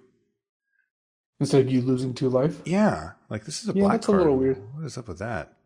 Anyway, this is like a D though, right? Like this could I think easily. it's like a C. Do you? I could easily see this falling into the camp of cards that are a little too slow, a little too punishing to actually make the cut. When it comes to. I think having one of these in your deck is going to be fine most of the time. How do you think it compares to Divination? I think if you don't care about the 2 damage, it's going to be a little bit better. It's a better way to reload. Like looking at 3 choose 2 is pretty good. Even with the mana cost bump. Yeah. Okay. I'm going to say D+ on Dark Bargain. I'm not quite as high. It's more like the last card you want to cast out of an aggro deck. Is Divination, which is what you want to like play to hit your 4th land drop some of the time. Right. So. All right. Well, I went D+. You said C for Dark Bargain? Yeah, I think C on Dark Bargain. Okay. What about Deathbloom Thallid? This is 2 and a black for a 3/2 fungus at common. And when it dies, you create a 1/1 green sapling. Sweet. Good. Yeah, I'm in. It's a 3/2 that dies into a 1/1, and there are some cards that care specifically about sapling, so there's some synergy there. I think this card is going to get a C+. Me too. C+, just a solid card. Play it. What about Demonic Vigor? This is a black for an aura at common. Enchanted creature gets +1/+1, and when it dies, return that card to its owner's hand. So it sidesteps one of the ways auras get bad, right? Which is your opponent kills the creature once it has the aura on it. It doesn't get around kill the creature in response, and it doesn't get around bounce the creature. But if they're tapped out, you put this on a 3/3 attack them, like it could do some work. I think this card is like mediocre, but it's not embarrassing and will have its high moments, especially if you put it on like an enter the battlefield ability creature. So, yeah, that's what I was thinking too. I'd want to get that. I'd want to see that happen to make me actually care about this card. I think Demonic Vigor is probably a D unless you have a bunch of those type of creatures. Yeah. The creature only gets +1/+1, which is fine for 1 mana, but it's also not super impactful in the mid to late game. Next is Divest, which is black for a sorcery. It's common. It says target player reveals their hand. You choose an artifact or creature card from it. They discard that card. I really don't like these cards in limited because they're just such rancid top decks, and sometimes your opponent, even with 4 cards in their hand, is just going to have like 2 land and 2 spells, and it's like, whoops. Yep. So I think it's like a D. Like it's not going to be horrible if you play it on turn 1 or 2. It's just so bad later, and maybe I would be more inclined to side it in if my opponent had like 6 mana bombs of the appropriate types. Or if you just see game 1 that they're playing like 15 creatures, 3 artifacts, or they're just like a deck where half their cards get hit by this. Yeah, because if you do get to hit with it, nearly every time, it's fine. Even then, though, that is not a card to be excited about. Yeah. I think I think Divest gets a D. I think it's a D as well. What about Drudge Sentinel? This is 2 and a black for a 2/1 Skeleton Warrior common, and you can pay 3 to tap it and give it indestructible until end of turn. It's essentially an upgraded Drudge Skeletons, including the tap part, right? It gets to tap like it regenerated. Now, what's the cost, though? The cost is just the 3, right? Yeah, the cost is just the 3. So I can have it, like I can do this when it's attacking? Yes. That's kind of cool. Yeah, I think this card is fine. It still deals its damage? Yeah, that seems okay. It's better in offense than defense because you're not going to want to just like leave 3 mana up for this. But if you can play this and attack them, they might not get a chance to block. It's a little small. My guess is this is like a D+. It just doesn't look that good. I'm going to say C- on Drudge Sentinel. I think it might be annoying. It's a common as well. Ooh, we have another saga here, Luis. This one's called The Eldest Reborn. This one's 5 mana, 4 and a black, again, uncommon. So this one has 3 separate chapters. First chapter, each opponent sacrifices a creature or planeswalker. So 5 mana Edict effect, definitely not what we want, but hey, at least you're getting something off the board. On chapter 2, each opponent discards a card. Okay, again, you're talking about turn 6, turn 7, turn 8 by the time that happens, but that's fine. And then the third chapter is put target creature or planeswalker card from a graveyard onto the battlefield under your control. I think this card is good. That's a lot of value, right? I believe this will be an effective play. It's a 3-for-1. You pay 5 mana, they sack a creature, discard a card, and then you get to put the best dead creature into play. Yeah. Or if you're really lucky, a Planeswalker. These are 3 mediocre abilities, but when you pile them onto one card, even if you space them out, it feels like that's still powerful. I think 5 mana, they sack a creature and discard a card is a card I would think about, but probably not be like super stoked on. Mm-hmm. Add a Zombify to it, and all of a sudden it's like, wow, this card's great. Yeah. Yeah, I think so too. Again, it's slow. None of the things are particularly impactful at the time that they happen, but when you add it all up, I think that definitely equals more than a card worth of value. Like, it's a 3-for-1, and 3-for-1s pay you off if you can drag out the game. When you're in that state, them sacking their worst creature still takes pressure off of you. Mm-hmm. Like, it does. If you play a creature on turn 3 and 4, and they play like 3 creatures by then, and you make them sack your worst creature or their worst creature, you're probably not getting beaten down that hard. Then they discard a card, and then you get to get something back. You can also, on your upkeep, kill their best creature with an instant in response to the third lore counter getting put on, and then you get to reanimate it, or if they kill one of your creatures or any of those things. So yeah, and you and I tend to try to we kind of gravitate towards the middle case scenario, or maybe even look at, not a great scenario. But there are times when you get there, you set it up where you like trade off a bunch and then get their last creature with this, and then they discard a card that they needed and you buy back their bomb. And, there are scenarios where you're going to get higher upside on 1, 2, or all 3 of these abilities that make it even better. I like the Eldest Reborn. I agree with you. I think the value is there, even if, again, none of them are particularly impactful on their own, given the way things play out. But I think Eldest Reborn is going to be a card that I actually want to play. And I'm going to give it a B-. I think it's actually pretty powerful. Yeah, I like B- for the Eldest Reborn. I think this card will surprise some people. Super important card next is called Eviscerate. It is 3 and a black for a sorcery at common. Here is our common removal spell. And simple, destroy target creature. Can we just give it a B and move on? We can. The one thing to note about it is that it's 3 and a black. You can splash it. So, if you're playing black, you do need to prioritize them. People will take them from you if there's any type of reasonable splashing available. But agree, it's a B. Yeah. This card's great. Yep, got to play it. Next is called Feral Abomination. It's 5 and a black for a 5/5 Thrall at common. It doesn't really have much going on, Luis. It has Death Touch. It's 5/5 Death Touch for 6. Is borderline flavor text on a 5/5? Right.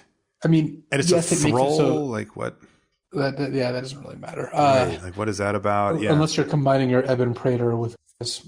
Look that card up if you have never heard of it. It is a weird one. This is a little bit better against double blocks than your average 5/5, but it is still just a 5/5. So I think this card's a D. Yeah, it's not good. Next one is called Final Parting. It is 3 black for a sorcery at uncommon. So 5 mana sorcery. Search your library for 2 cards. Put one in your hand and the other in your graveyard, then shuffle. These cards are almost never good in way too slow and really good in constructed. Way too 5 mana. Come on.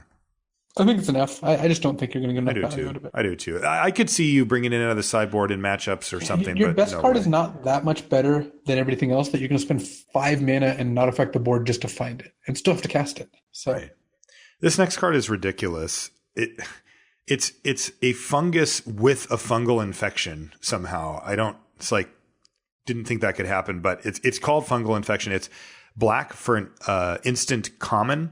And it says target creature gets -1/-1 until end of turn, and you get a 1/1 green Saproling creature token. This is the new Skullduggery. It's a good card. Yeah, I think I would play the first one for sure, and I might even play the second. It's less good in combat when you're attacking, but when you're defending, this can kill their 3/1 and then give you a 1/1, so you can double block one of their 3/3 with your 2/2 and your 1/1 or what have you. It's actually a pretty big swing in combat. Yeah. So I think Fungal Infection is a C+. I think you're really going to want the first one. They do drop off. -1 mana effects almost always do, because the pool of targets gets so much lower once you have drawn your second or third. Yeah, they can still be relatively low impact. Also, reminder, if you are planning on blocking with the Saproling, if that needs to be part of the equation, make sure that you fire off Fungal Infection pre-blocks so that you can do that. Most of these tricks you can just do after blocks, but this one you may need the blocker. Knight of Malice. This is our next card. It's an uncommon. It's 1 and a black for a 2/2 human knight with first strike. And it has a cool ability we talked about on the last episode of the show, Hexproof from white. So it can't be the target of white spells or abilities your opponents control. It also gets +1/+0 as long as any player controls a white permanent. Yeah, this card is sweet. Yeah. 2/2 first strike for 2 is already good. It's a 3/2 first striker when you're playing against white or if you are playing black-white. And it's got hexproof from white, which is an elegant ability. So I think Knight of Malice is just a solid B. It's a rock solid B. Always going to be happy with this card. Definitely. Really good card. Go ahead. In case it's not clear, just always main deck this card too. It's better if they're white, but they do not have to be. 2-mana 2/2 first strikes are that's like a C+, by itself. And this is quite a bit more going on than that. Right. Yeah. No, that's a great point. Some people get a little too hung up on that, trying to get that extra upside, but the baseline's really good on that. What does Lingering Phantom do? It says 5 and a black for a 5/4 spirit at uncommon. And it says whenever you cast a historic spell, you may pay black. If you do, return Lingering Phantom from your graveyard to your hand. So 6 mana 5/4, not a good deal. But if you trade this off and then it's dead and then you play historic spell, you can return it to your hand, at which point you have to recast it.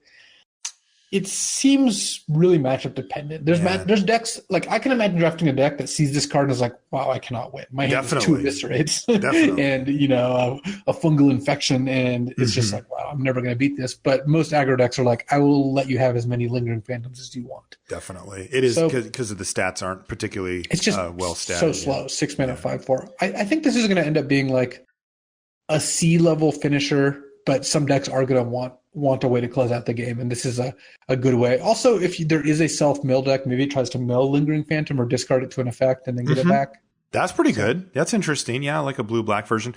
I also like the fact that this uses the historic thing, but it's not all in on it. Like you could have this and just, draw 1 or 2 historic cards for the rest of the game and still feel like you're doing it with the Lingering Phantom. It's not something you have to do every turn. Yeah, it's expensive enough that you're not going to need to trigger this more than probably once per game. Right. So you do not need many historic cards. I would still give Lingering Phantom just like a C-. Me too. C- for Lingering Phantom. A little clunky. Rat Colony. What does this one do? It says 1 and a black for a 2/1 rat at common.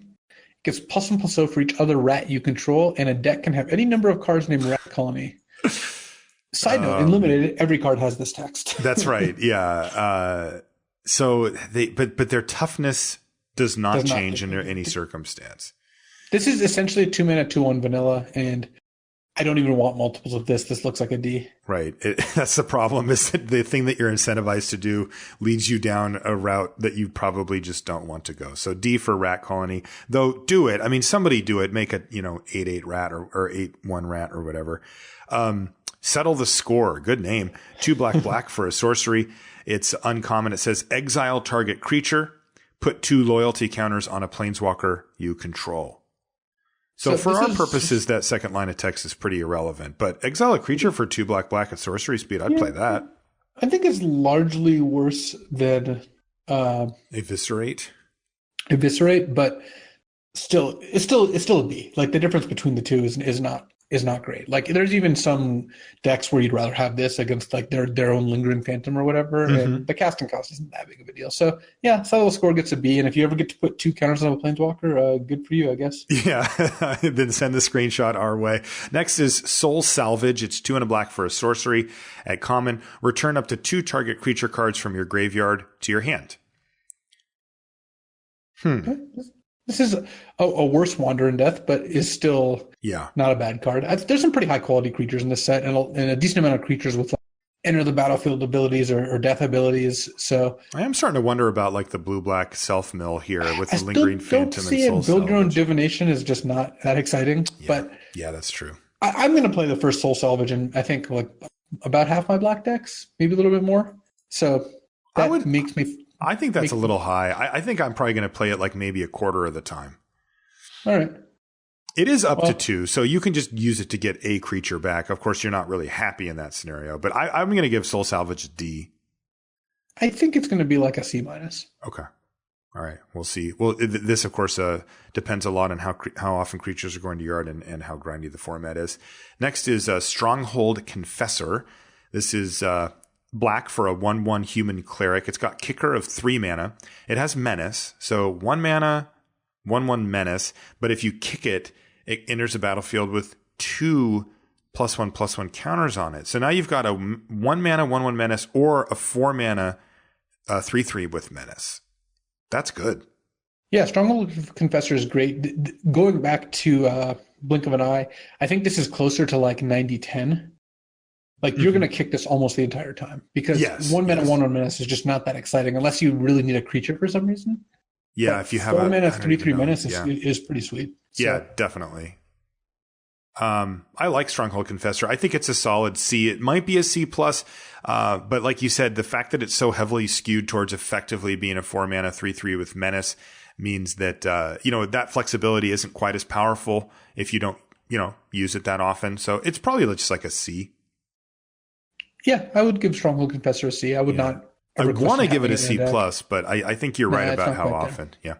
Yeah. What about Thallid Omnivore? It's 3 and a black for a 3/3 fungus at common. 1, sacrifice another creature. Thallid Omnivore gets +2/+2 until end of turn. If a sapling is sacrificed this way, you gain 2 life. So it's a 4 mana 3/3, and it always has the ability of paying 1 and eating a creature to get +2/+2 this turn. If it eats saplings, you gain a bunch of life. And you can of course do this multiple times, right? Yeah, there's no limit on how many times you can do it. Right. It does just cost 1 each time. This card seems pretty good. I mean, definitely. It's not a card I'm going to be first picking, but it seems like a card I wouldn't be embarrassed to play in any creature heavy deck, and especially in decks with a bunch of saplings. I feel like there's shenanigans available too. Red to see if there's a way to steal opponents' creatures, but I don't really see a threaten effect. So there's a 7 mana threaten effect, which is asking a little bit much. So that does make me not as high on this. If there's frequently there's a 3 mana common steal a creature until end of turn effect, and that would make this better. But I guess this is just going to have to be played on its own merits. Yeah. I still think it's fine though. Like I would guess that it's a C or maybe even a C plus if there's any other shenanigans afoot. Okay. Thallid Omnivore gets a C. What about, this is just mean R&D or creative team or whatever. Thallid Soothsayer. It's a hard one to say. 3 and a black for a 2/3, another fungus, an uncommon. You can pay 2 and sack a creature to draw a card. Ooh. So this is a build around. Definitely. I think that I don't think you're going to want to put this in your average deck because in an aggro deck, it's not a good beatdown creature. In a control deck, it doesn't help you stabilize. Where it really does shine, of course, is with tokens, saplings, even like knight or tokens or what have you. Yeah, expendable creatures. Yeah, soldier tokens, like there's a common, Sergeant at Arms, which makes 2 soldiers, that sort of thing. Mm-hmm. In a deck with enough token making, this is a good way to close out the game. If you play this on turn 6, then you're all of a sudden like, block with my 1/1, sack this, draw a card. Next turn, play another card that makes 2 creatures go, sack them both, draw 2 cards after blocking. Like things will get out of control. I think you would not play this in the average deck, but in a deck with enough token making, this is like a C plus. Yeah, I mean, even in its worst case, it is a little too slow. No, but it might, because even in its worst case, if you get to untap with it, your opponent aims removal at a creature, and you have the 2 mana available, okay, fine, I'll sack it. If they've put an aura on it that's locked it down and made it, not something you want anymore, like the blue one, okay, pay 2 mana, sack it, draw a card. Like, these things don't pop up that often, but you are getting incidental value besides any type of, Death Bloom, Thallid, combo-y type stuff.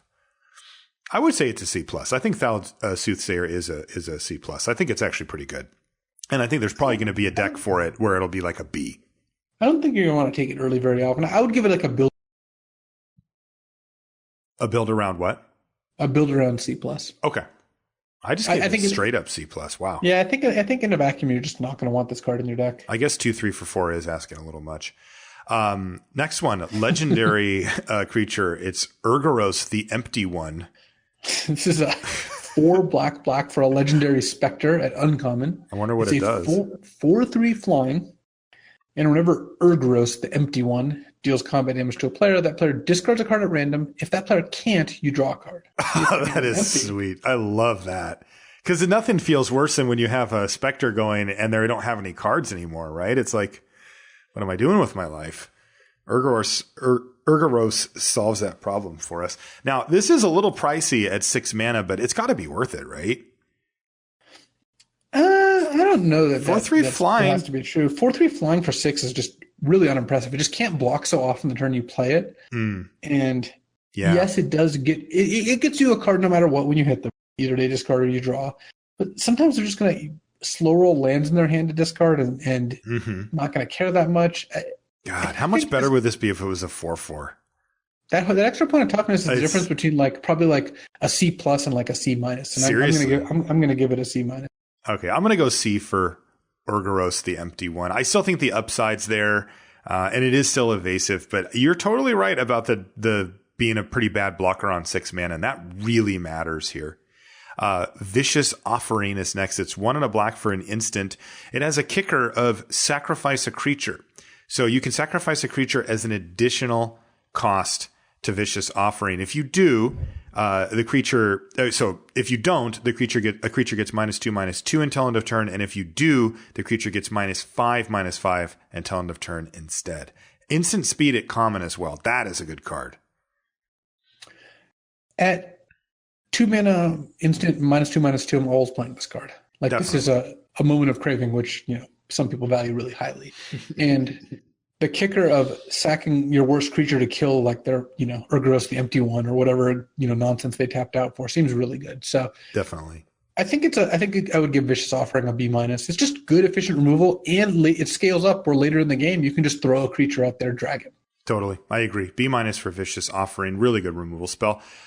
Next one is called Whisper Blood Liturgist. How do you say that? Liturgist.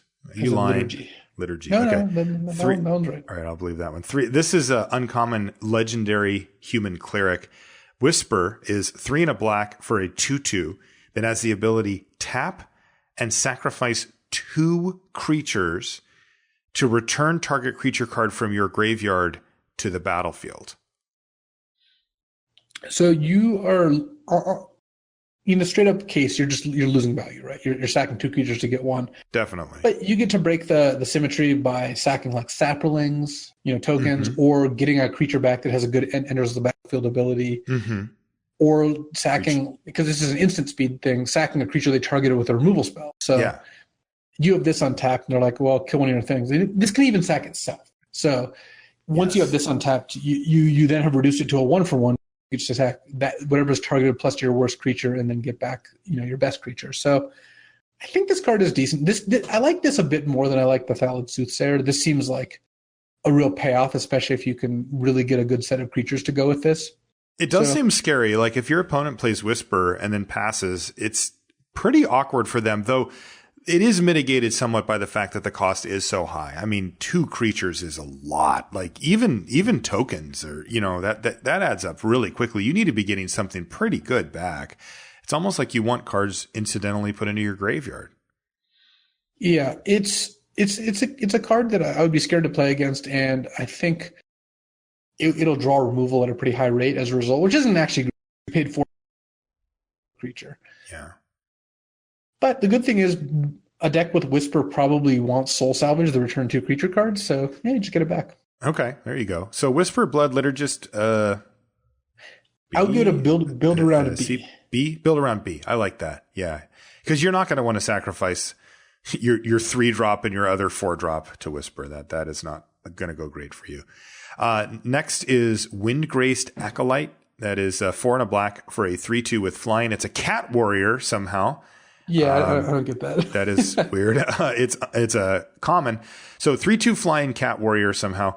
And when Windgrace Acolyte enters the battlefield, put the top 3 cards of your library into your graveyard. Interesting. I was just thinking about that. And you gain 3 life. What a weird card. 5 mana 3/2 flyer gain 3 is good.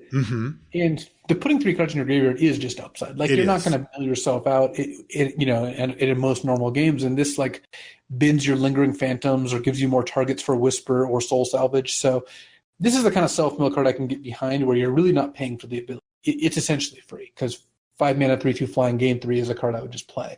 Yeah, I like it. I like Windgrace Acolyte. It's a 5-drop. You don't need tons of them, but and the best one on the set is next. So I think that I would probably give Windgrace Acolyte a C, and then if you have enough synergies, it kind of bumps up to a C+. Yeah, that's what I was thinking too. And I do think that I'm starting to see just enough synergies with graveyard stuff out of black here. You mentioned it though. The next card, best card in the set, probably Yargle, Glutton of Urborg. This is 4 and a black for a legendary frog spirit. Yargle is a 9/3 with no other relevant rules text. Yargle's just so unreal weird. And Yargle's the best. I'm into it. Like, look, Me too. I love names like Yargle. We both love gluttons. Being part of that tribe ourselves. Right. And if you put arcane wings on this thing, you're hitting for 10. Like, it's true. You're hitting for so much more than 10, though, also, right? That art. That is just I know. Is that a person he's throwing into his maw? I think so. God, Yargle is just the best. I ride with Yargle, no doubt about it. Oh, yeah. I mean, realistically, Yargle's like a C-. Like, yeah, that is a lot of power, but 3 toughness is a little but it's concerning. just not getting through, and then your opponent's just going to cast, a removal spell on it, and it's just going to be a 5-drop that didn't do anything. Oh, man. But it's also Yargle. Okay, realistically, it's a D+. Yargle is not even in the C range. No. I could see bumping it up if you have some ways to give it trample or flying or what have you. But, yeah. D plus for Yargle, but an A in our hearts. That's going to do it for black. Black looks pretty sweet.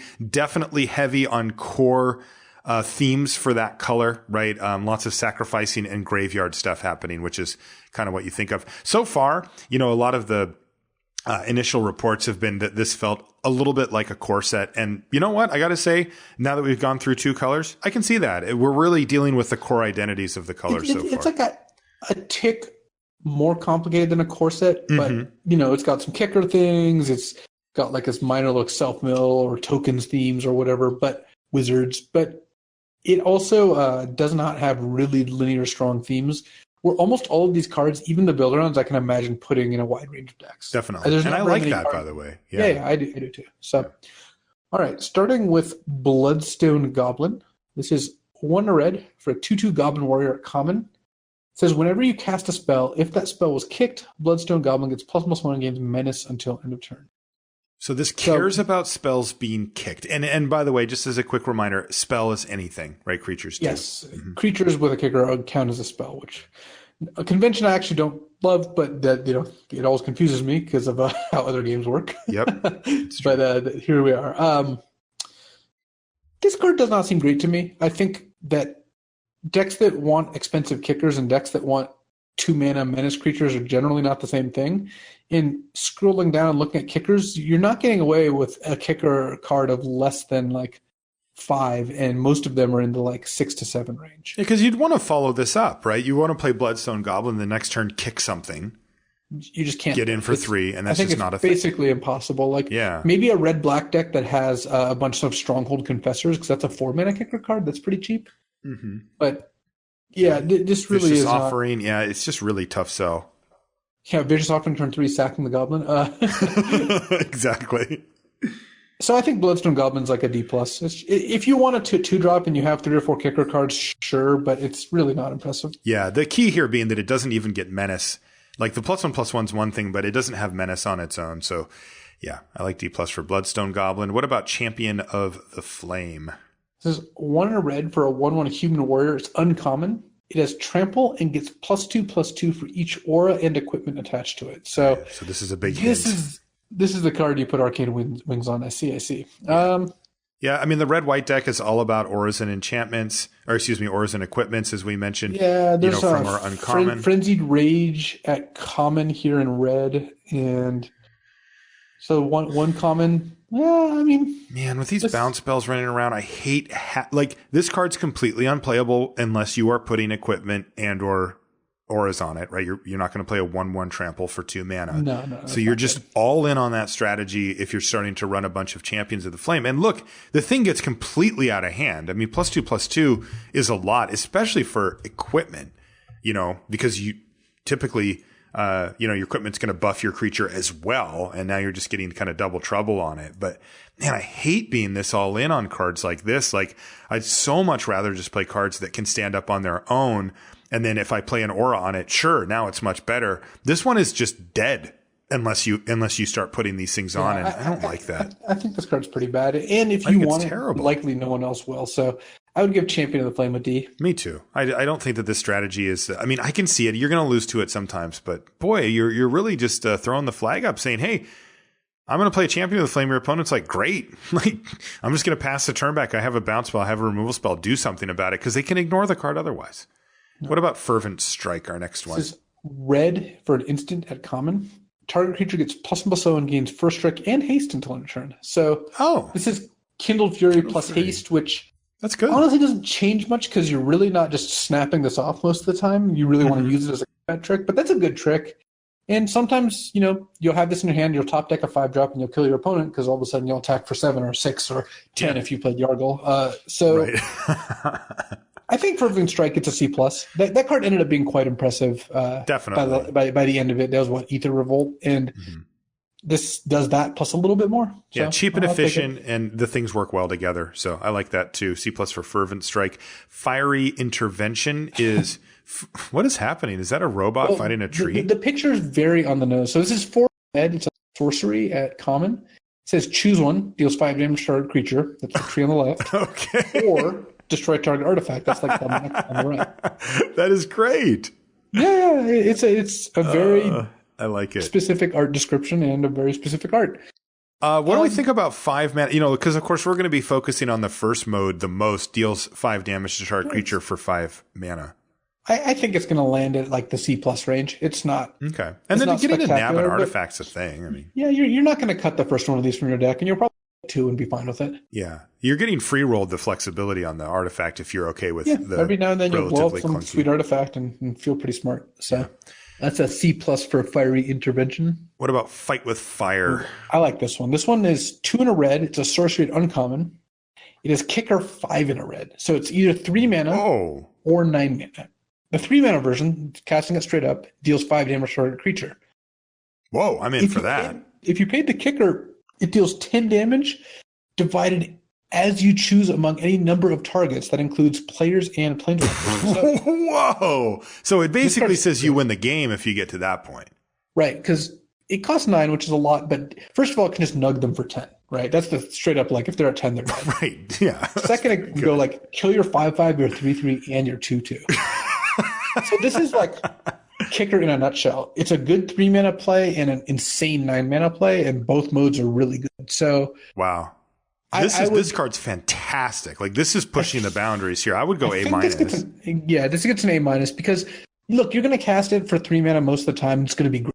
3 mana, kill a creature. Yep. Sometimes you're just going to have this in your hand and you have 6 mana in play. And you're just going to be like, all right, I'm going to drag this out until I hit 9. Then I'm going to. So this is the perfect finisher. And I would give Fight with Fire an A-. It's also really splashable because both modes are great to splash. So I have trouble imagining passing this very often. Now the second mode is, though, 7 red, right? Yes. So keep that in mind if you're splashing that you're going to need a second. 9 though. Yeah. So. Well, I'm just saying if you only have the run red source, you may just be fighting with fire on the small end. Wow, what a card. That is a great one. What about the next one? Hey, it's your old friend. Yeah, it's Fire Elemental, one of the first cards I opened in Magic. It's from Alpha, 3 red for a 5/4. It's a common now. It used to be an uncommon. Yeah. So kind of doesn't hold up so well, does it? It's a little boring compared. Also, this picture's not as sweet. No, that's true too. I would give Fire Elemental a C. I mean, you'll probably a C-. That's generous. Yeah, I think it's probably a D+ or a C-. I mean, this just isn't the type of card. Elementals aren't a thing in this set. I'm going to go D+ for Fire Elemental. You can play it. Its stats are okay, but that is really unexciting. And we all know that the 5-drop slot gets pretty crowded pretty quickly. You can't play that many of them. I'm sorry, Fire Elemental. You're a D+ now. What about Fire Fist Adept? This is 4 in a red for a 3/3 human wizard at uncommon. And when it enters the battlefield, it deals X damage to target creature an opponent controls, where X is the number of wizards you control. And presumably does minimum 1, though I guess they could kill this in response to trigger if they really wanted to. But this card's pretty good. Yeah, get 1 or 2 damage. It does not take much work to get to 2, and at 2, it's a very playable card. And even at 1, it'll pick off a 2/1 every now and then. Yeah, I like it. Fire Fist Adept seems very strong, especially, and of course, there's this extreme upside if you're like the all wizards deck where it can come down and do 3, 4, or 5 damage in the dream scenario. Less common that happens, but still, it's possible. I would probably actually bump it. I'd probably give this a B. Like I Yeah. wanted to go a little lower than that, but I think it's just like anytime you get a 2-for-1 out of one of these things, it's just Flametongue Kavu. It's going to feel awesome. I also think you don't have to be a Wizards deck to put this in your deck because it's playable at baseline and just gets better. You're also not paying much of a cost. There's a lot of pretty playable Wizards, especially in red and blue. So I'm running Fire Fist Adept at B as well. Yeah. All right. We've got a saga here in red. It's called The Flame of Keld. It is 1 and a red. So a nice cheap one. Again, this one's uncommon. So first chapter, discard your hand. See, that's not very good. You don't want to do that. That is a beating. Chapter 2, draw 2 cards. Okay, I'm not sold yet. Chapter 3 is if a red source you control would deal damage to a permanent or player this turn, it deals that much damage plus 2 to that permanent or player instead.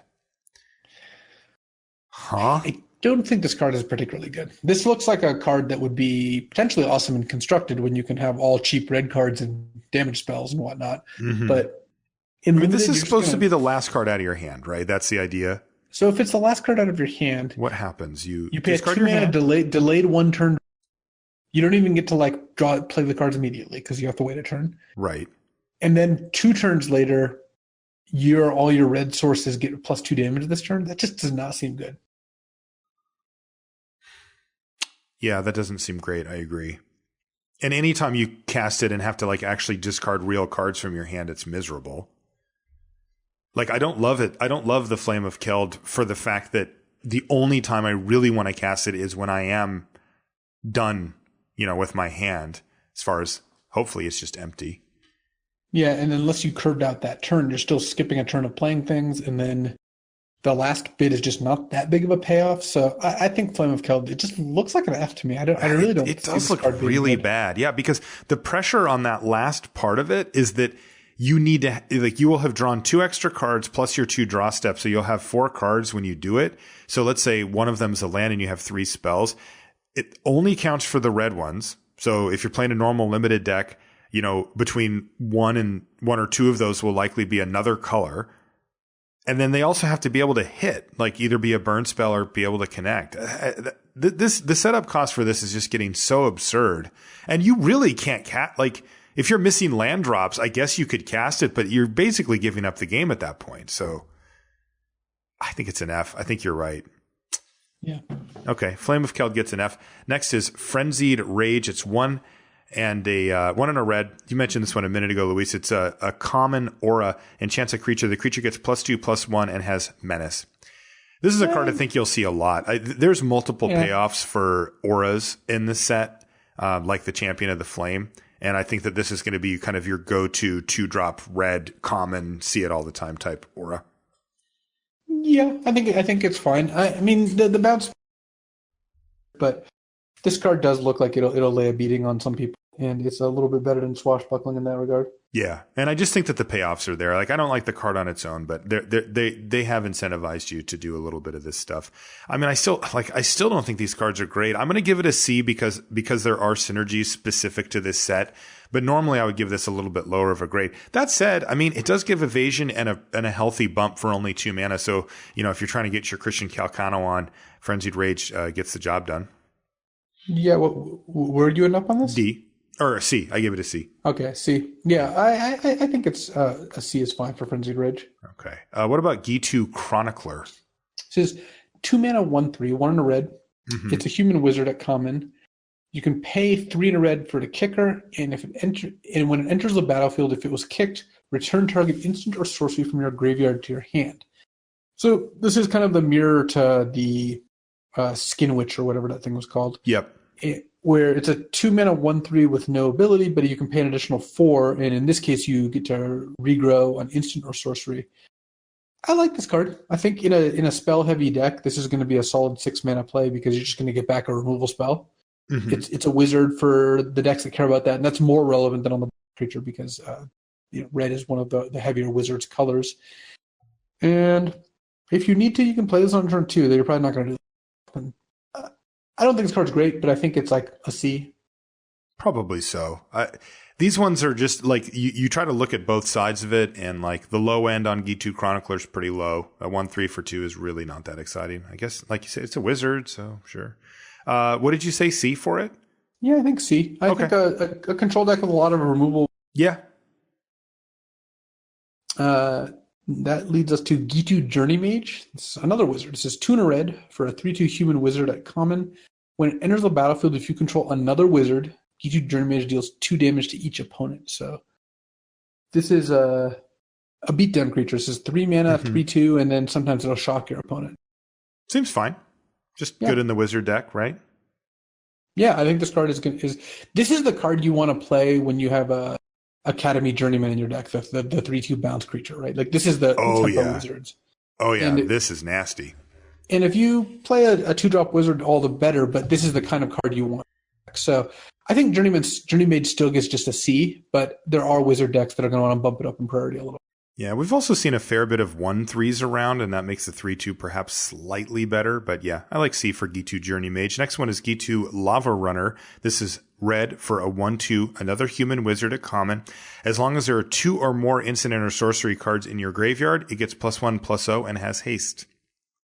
Yeah, I'm going to leave this one to constructed. This looks pretty Definitely. bad. Yeah. I mean, because obviously you want to play this on turn 1, and you're not going to have those cards in your graveyard at that point. And by the time you do, it's a 2/2, which doesn't really help that much. So yeah, G2 Lava Runner looks like a D, where if you're super heavy wizards and spells, maybe it gets there. Because maybe you end up in a spot where you like play 2 of these on turn 5 after you played some spells and like kind of get your opponent. But I think the vast majority of decks are just not going to want this. No, I agree. I think the thing that you pointed out is the most important. It says wizard on it. So if you need critical mass of those, that does seem to be, one of the real tribes here that you could go for, then maybe you'll run it. But otherwise it's like D minus.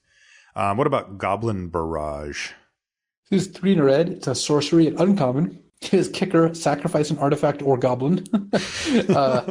Goblin Barrage deals 4 damage to target creature. If the spell is kicked, it also deals 4 damage to target player or planeswalker. I mean, this isn't a build around, and you can actually ignore the kicker completely if you really want to. It's going to be a B- just based on the fact that it's 4 mana, deal 4. Yeah. If, in many scenarios, it's going to play a lot like Eviscerate. Yeah, maybe it's a C+, actually. 4 mana, deal 4 is not like insane. Yeah. Every now and then you're going to kill your opponent with it too, so maybe that bumps it back up to a B-. I think it does, actually. That's a lot of damage. Like 4 damage to a player is a lot. Yeah. So, yeah, I like B- for Goblin Barrage. That seems legit to me. Though it is a little specific with the artifact or goblin. It's not just any old creature. Mostly going to be artifact, I think. Yeah, probably so. Here's one goblin, though, that you can sacrifice to it. Goblin Warchief. 1 red for an uncommon goblin warrior. It's a 2/2. Goblins you control have haste, and yes, that does include itself. And goblin spells you cast cost 1 less to cast. And no, that does not include itself. This doesn't seem great to me. I mean, there's no real goblin support in this set beyond a couple. There's a rare and a few other randoms, but like Goblin Warchief is not the type of card that you just throw into a deck, right? Like a 2/2 with haste. No, this is a card you want in a dedicated goblins deck, and I do not think that deck exists. There just aren't the commons to support it. Yeah, it's a build around F or D or whatever, right? I mean, yeah, I think this card is just. I think it's like a D. It's just homeless. Yeah. Keldon. Great card for constructed, though. It is, yeah, and we might be able to see a resurgence of our old friend the Gobos, but not here in limited, at least not in this set. Keldon Overseer, 2 and a red for a 3/1 human warrior at common.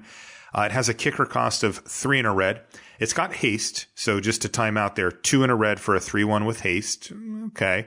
And when it enters the battlefield, if it was kicked, you gain control of target creature until end of turn. And you untap that creature and it gains haste until end of turn. I was going to say, hey, Luis, we found it. We found your threaten effect, but it's a 7 mana threaten. Yeah, I think that the 7 mana part is what kills it. Also, this is kind of a mind-blowing yeah. This was Eldrazi Obligator is a rare. Seriously. Which has the same stats and it has the same everything. It just costs a little less. This is a big swing for 7 mana. I mean, this is the type of one where you thought you were winning and all of a sudden you lost on the spot. Yeah, 3 mana, 3/1 haste is not quite good enough, and 7 mana, 3/1 haste plus a threaten is pretty interesting. The combination of the two makes it good enough. I think this card is going to end up being fairly solid. Like, if you need to, you play this on 3 and get in there. And if you can afford to slow roll it, like you said, it'll take the game from losing to winning really quickly. They tap out for their 5/5, and you're like, Overseer attack you with a 3/1 and a 5/5, and you're down a blocker, and you have whatever else attacking. So Yeah. I would give Keldon Overseer a C+. I think you want like too. one or two in your aggressive red decks. Yeah, and the fact that it's common means you're going to have to respect it. You just, if your opponent has a ton of mana, you're going to want to play around it if possible. Keldon Raider is next. It's 2 red for a 4/3 human warrior. It's common, and it says when it enters the battlefield, you may discard a card. If you do, draw a card. Nice. This card's really good. Yeah. I mean, 2 red for a 4/3 is already a fairly solid deal, one you tend not to turn down. And the fact that you get to cycle away a land or something seems great. So I would give Keldon Raider a C+ as well. Agreed. Yeah, that just seems like a solid card all around. And it is a May ability, so you don't have to do it. And by the way, this is not looting. So you will actually want to make a strategic decision on if you'd like to do it or not.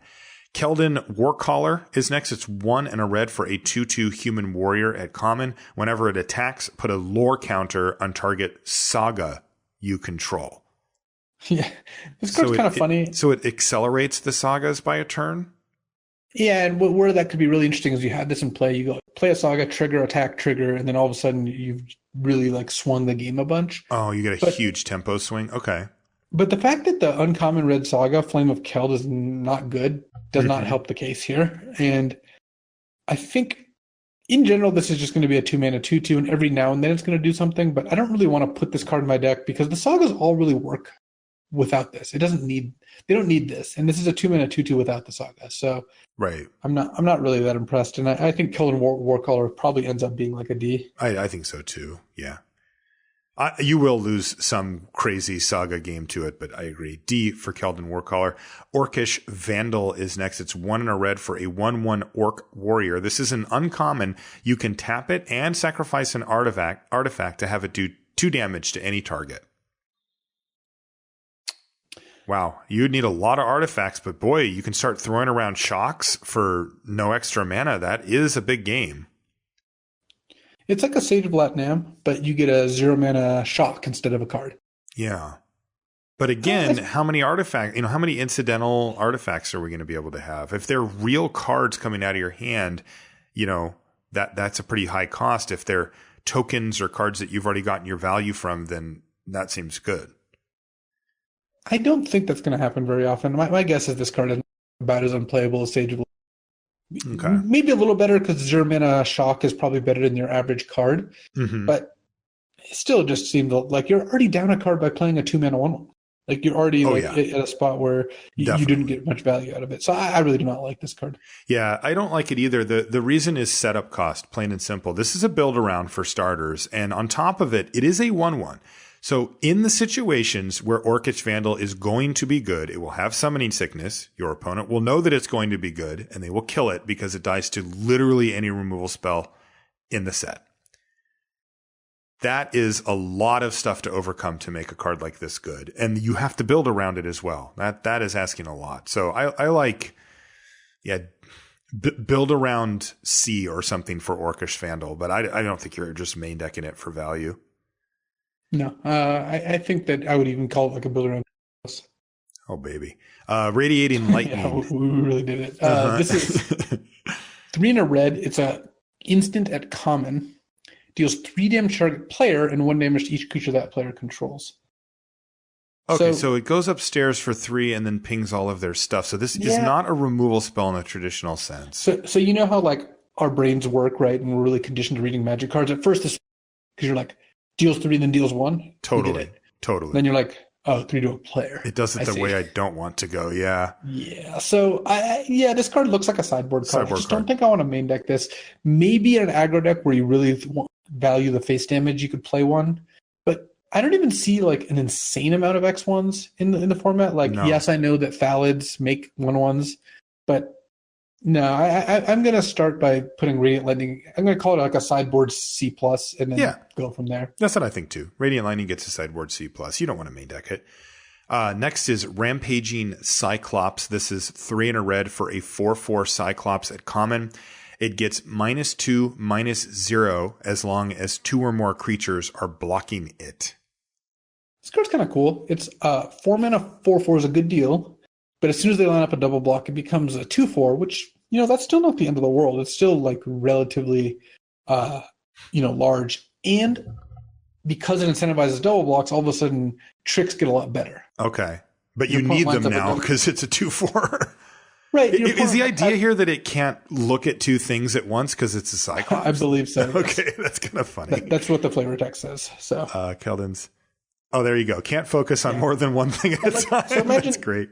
They have like 2 2/2s. You attack. They're like, all right, I'll double block. Yours becomes a 2/4. Okay, cast Run Amok, right? The next card we're going to take a look at. Give it +3/+3, kill both your creatures. Or cast an instant speed removal spell, kill one, then kill the other. I think that's going to end up working out all right. Yeah. This card's not amazing, but I think it's a C. Yeah, Fervent Strike. No, I think you're right. And look, the times when they only have one creature or it goes unchecked, you're getting a 4 mana 4/4. That's no joke. I mean, that's above the vanilla test for sure. Yeah, okay. It's still not great though, right? Like this is a C or a C+? I would give it a C, and then maybe a deck with a lot of tricks and removal could bump it up to a C+. All right. C to C+ for Rampaging Cyclops, depending on the conditions. Run Amok is Run Amok is 1 and red for an instant. Target attacking creature gets +3/+3 and gains trample until end of turn. So it being restricted to attacking only does limit the. First of all, you can't use it on blocks, which is a pretty big thing, and then second of all, you can't use it in response to like a damage-based removal spell unless it's mid-combat. This is a good reason, by the way, to play damage-based cards against red at the beginning of combat. Just keep this in mind. Mm-hmm. You only probably have to get hit by this once to realize that you should not be trying to like give their attacker -2/-2 instead of just giving it -2/-2 before it attacks. Right. Yeah. I think that this card is playable in an aggro deck, wildly unplayable outside of that, which usually lands at around a C. Yeah, you'll know when you want it. Yeah.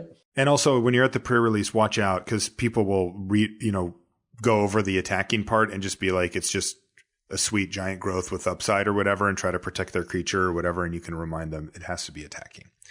Next is Seismic Shift, which is 3 and a red for a sorcery. It's common. It says destroy target land. Up to 2 target creatures can't block this turn. That's a mean one. It's kind of funny because you almost never care about both the modes at once. Yeah. Like maybe you kill their land on turn 4 and get an extra 2 points of damage in, or you just win the game later. Get lethal land and who cares about the land. Right. I don't think I really want either of these modes very often. Yeah, that's true. I'm going to say that Seismic Shift is, I think it's good, but it's good that it's bad. It is like a D-, and I think that's fine because I don't really want either of these modes to be good. They seem unpleasant. Agreed. Shivan Fire is next. It's red for an instant. It's got a kicker cost of 4 mana. Excuse me. It's common. It says it does 2 damage to target creature. If the spell was kicked, it deals 4 damage to that creature instead. Now, of note, this cannot hit players. No, this is a strictly worse Burst Lightning, but Burst Lightning was one of the best red commons. In fact, sees play in formats as deep as Modern. So, it does, yeah.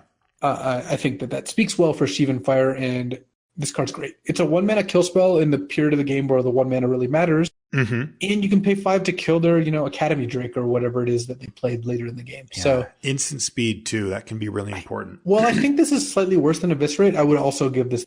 I think this is a flat out B. Me too. I just think it's a straight up B. It might even be a B+. The flexibility is great. Yeah, the flexibility is great. I would lean towards B to start. Okay. We'll stick with B on Shivan Fire. Skirk Prospector is next. This is red for a 1/1 goblin common, and it has the ability sacrifice a goblin to add red to your mana pool. This is a constructed worthy card. In fact, it saw a lot of play when it was first printed back in Onslaught. But I don't want it for my limited deck. No, this is an F, straight up unplayable. Just an F, yeah. There's your goblin, though. There's your big combo. You can make it cost 1 less, Skizik is next. This is a reprint, right? This is from back in the day. I remember something with this. It's 3 and a red for a 5/3 elemental, and you can pay a kicker of red. So 3 and a red or 3 red. It's got trample and haste, and at the beginning of the end step, if it wasn't kicked, you sacrifice it. Uncommon. So this used to be a rare, and it was like considered a fairly good one back in Invasion. And now it's worse than Charging Monster Sword. This is just much worse than Charging Monster Sword. It is way worse. Yeah. 5/5 is just so much better. Yeah. I think that this card is good. You're gonna play it in every red deck because 5/3 trample. If you're finishing the game or it looks like they're gonna trade off, you can just play it for 4. Most of the time, you're gonna play it for 5 and make them trade for it. And at that rate, it does a lot of damage out of nowhere. I think it's gonna be like probably a C plus, maybe B minus. Yeah, I agree. I think I'm going to go C plus on Skizik because the 3 toughness is a little bit of a liability, but this is the kind of card that can win a game out of nowhere, and it gives you the option to play a little bit longer of a game where you can keep it around if it's going to survive or if you need to maintain that possibility. It's aggressive. I mean, haste and trample on 5 power is just a lot of damage coming out of nowhere. Next is Valduk, Keeper of the Flame. It's 2 and a red for a 3/2 legendary human shaman at uncommon.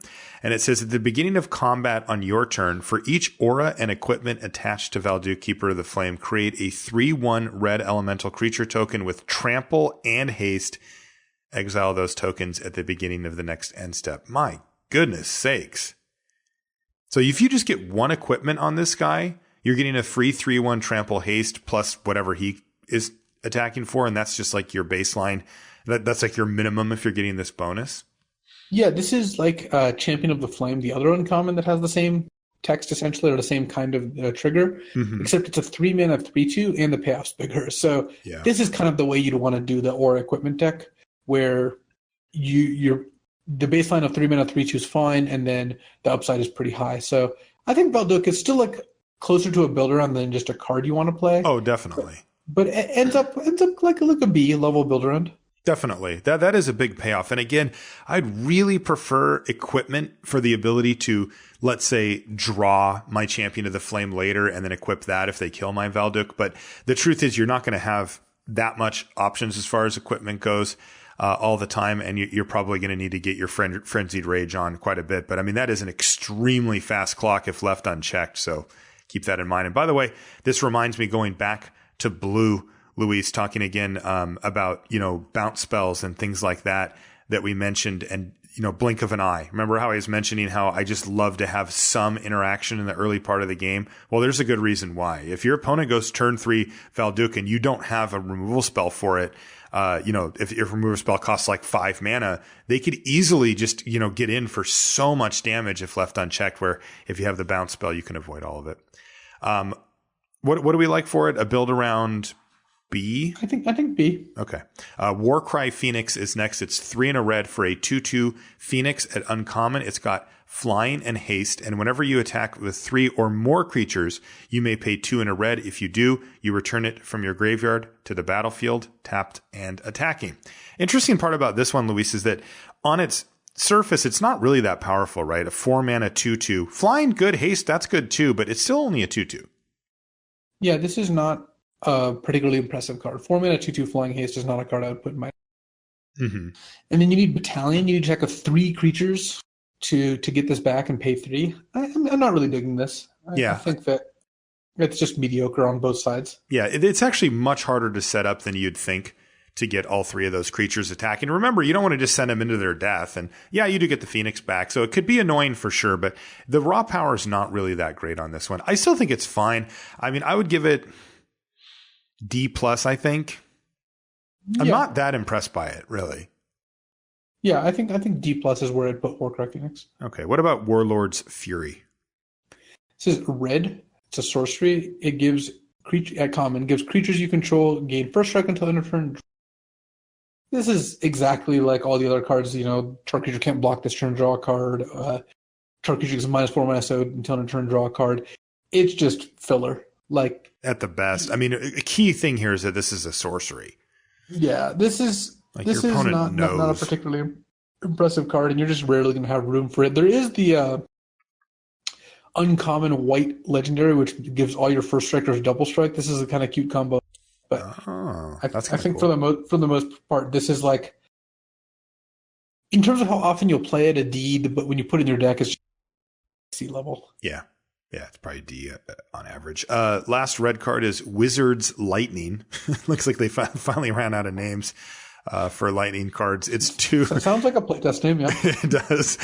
2 in a red. 2 in a red for an uncommon instant. This spell costs 2 less to cast if you control a wizard. And guess what it does? That's right. 3 damage to any target. So once again, this is a callback to, this one's to Lightning Bolt, and we saw the counter spell as the other one. Whatever, I'll play it either way. Oh yeah, this is straight up B. It's often going to be a 1 mana 3 damage spell in like blue-red, but even outside of that, 3 mana for 3 damage you'll always play. So this might even be a B plus actually. Yeah, it's just really because good. Because of the upside is really high. So yeah, I would give B plus to Wizards Lightning. Me too. I like Wizards like that. But man, that's red. And I got to say, again, I really love that they're really honing in hardcore on the core tenets of these colors, right? I mean, this did exactly feel red. There's burn spells, there's haste. It's all about attacking. You really get that feel from reading these, and then they've kind of thrown in this auras and equipment thing that is a little bit of a wrinkle, but it's all here. This is really showing off a lot of what these colors represent in Magic, and I love that. I think that lends to a fun set and a fun limited environment too. All right, that moves us to green. We've got Adventurous Impulse on our first one. It is green for a sorcery at common. It says, look at the top 3 cards of your library. You may reveal a creature or land card from among them and put them into your hand, or put it into your hand. Put the rest on the bottom of your library in any order. Ooh, I like this card. You're not going to miss very often. And this reminds me of Communal Dinosaurs, which was a great card. Dinos. Mm-hmm. This doesn't see as many cards, but it's any creature. So unless I had something like, 8 or 9 creatures, I would be inclined to run this, because what it lets you do is essentially play a higher land count, but also not get flooded because it can be a creature if you needed to. And that's good. That's just, It smooths out your deck, makes it more consistent. So I would give Adventurous Impulse a C+, actually. I think you would just actively want 1 or 2 of these in your deck. See, I feel like that, but I also think it's just going to be opt. It's just going to be card you would like to play, but then you don't end up doing. But I think this hits your land so much more reliably. If you end up with like a 10 or 11 forest deck, which this also incentivizes, then this card becomes, I think, a reasonable amount more powerful. Getting to see 50% more cards than Opt. And it's actually different in an important way. When you cast Opt and you look at a mediocre creature or even just mediocre card, the risk of putting it on the bottom is you could just, draw a land. Yeah. Right? Whereas this, you see all 3 up front, so you get to make that choice. You don't have to take a gamble on Opt. Okay, so you think it does end up being, because again, in limited, I mean, these are what we're playing. Creatures and lands make up the vast majority of our deck. Okay, I'm with you then. I'm certainly willing to try it out. Go C on Adventurous Impulse for me. Ancient Animus is next. It is 1 and a green for an instant. It's common. It says put a +1/+1 counter on target creature you control. If it's legendary, then it fights target creature an opponent controls. Boy, that is a big clause, though, isn't it? Yeah, but at its baseline, this is 2 mana instant. One of your creatures fights another one of their creatures. So you only get the counter if it's legendary, but you can still fight anyway. Yeah, it's pounce, and maybe this set will be more conducive to pounce than Ixalan. And if it's legendary, you get a +1/+1 bonus. It's Savage Stomp at instant speed if it's legendary. So that's a pretty big game. That's nice. Yeah. I think Ancient Animus is good. I think it's going to be like probably a C, but I could see it edging towards C+ once you have 3 or 4 legendary creatures. Yeah, we haven't gone through green yet, but I'm going to say it's C+ because so far every color has been so true to what it's about, and green, what it's about is making a lot of power and toughness, and in that case, the cards like Pounce go up quite a bit. Arbor Armament is next. It is green for an instant at common. It says put a +1/+1 counter on target creature. That creature gains reach until end of turn. Sideboard? Yeah, this looks like a sideboard card. It's a sideboard both against flyers and for similar sized creatures. Because if you beat a 3/3 with your 3/3 with this card, you end up with a 4/4. It's a pretty solid deal. So I would. But it's really not worth a card on its own, though, right? Yeah. Like on its own. In general, no. Yeah, it's too low impact. So sideboard C, sure. It's not really a high impact card in any scenario, I don't think. Baloth Gorger is next. It's 2 green for a 4/4 beast at common. It's got kicker of 4, and if it was kicked, it enters a battlefield with 3 +1/+1 counters on it. There's my power and toughness I was asking for. 4 mana 4/4 or an 8 mana 7/7. Yeah, this card's great. Both modes are good. This reminds me of Academy. I think will get a similar grade from me. I think I'll just give it a B minus. You're going to give this a B minus? Yeah. Yeah, I like that too. The four mana 4/4 is very good, and there's your pounce target, by the way. Next is Broken Bond. What does Broken Bond do? It's a sorcery. It's 1 and a green at common. Destroy target artifact or enchantment. You may put a land card onto the battlefield. So it's a sideboard card, and sometimes you'll snipe something early and get an extra land drop out of the deal, but mostly it's just a disenchant and naturalize. So I think it's a straight up sideboard C. Yeah, sideboard C. Corrosive Ooze. What does that one do? So 1 and a green for a 2/2. It's a ooze at common. Whenever it blocks or becomes blocked by an equipped creature, destroy all equipment attached to that creature at end of combat. It has equipment death touch? Yes, gelatinous cube from D&D. This is not a particularly impressive card. Your opponent's just not going to get into combat with this card, and there's not like tons of equipment running around, even though it's like a red sub-theme. I think that Corrosive Ooze is pretty much just a sideboard C or like a D plus if you really just need a 2-drop. Yeah, we mentioned earlier that 2/2s for 2 don't really cut it if they're vanilla, and this is really close to that. So I think it's a D or a D plus or a sideboard card. If you, like you said, if you just need it, you can bring it in, but otherwise probably want to avoid it. Elfham Druid is 1 and a green for an 0/2 Elf Druid at uncommon. Taps to add green.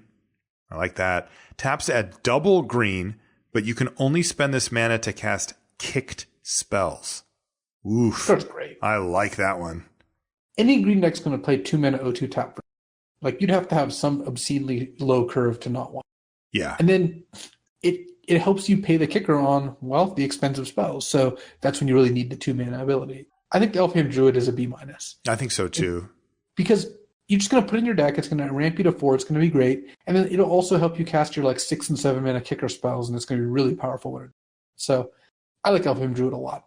Yeah. Yeah. I might even go B on it. I mean, the fact that kickers in this set, and we've seen some very expensive and very powerful kicker, 9 and 8 mana kickers. Elfham Druid just seems fantastic. Yeah, I'm definitely digging that. Next is called Fungal Plots. It's 1 and a green for an enchantment at uncommon. And it says you can pay 1 and a green and exile a creature card from your graveyard to make a 1/1 green Saproling creature token. And you can sacrifice 2 Saprolings to gain 2 life and draw a card. Ooh, little engine here. This card's really good. I think that a deck that's built to maximize this is going to do really well. And what does that look like? A self-mill strategy? That's part of it. I more think that just a deck that generate Saprolings so you can use the second ability, and a deck with just a high creature count and a lot of creatures with like death triggers so you don't mind them dying, or like, sacrifice things like Vicious Offering, or the 4 mana 2/3 that you can pay 2 to sacrifice a creature. Mm-hmm. It's just a really powerful ability. Like Necrogenesis was ended up being a bomb in Shards of Alara. Granted, this only hits your graveyard, so yeah, it's not nearly as powerful, but it's still a powerful ability and has the second ability. So I think Fungal Plot isn't even a build around. I think the average green deck would want this card. Okay. Basically, for every 2 of your creatures that die, you gain 2, as well as having some chump block abilities. That's just really, really good. Yeah, and remember, it just has this static ability with the 2 Saprolings. You can get those from anywhere. And there's other cards that make Saprolings in the set, so you might be able to just cash them in for cards randomly if you happen to be in a Saproling Thalidy kind of deck. So where do you put it? Plots, I think it's a B minus. Wow, you really love it. Yes, I think the card's really good. I do too, actually. I think it's really good too. I'm going to go C plus, a little more conservative, but still, Fungal Plot seems great. Gaia's Blessing is next. It's 1 and a green for a sorcery at uncommon. It says target player shuffles up to 3 target cards from their graveyard into their library, draw a card, and when Gaia's Blessing is put into your graveyard from your library, shuffle your graveyard into your library.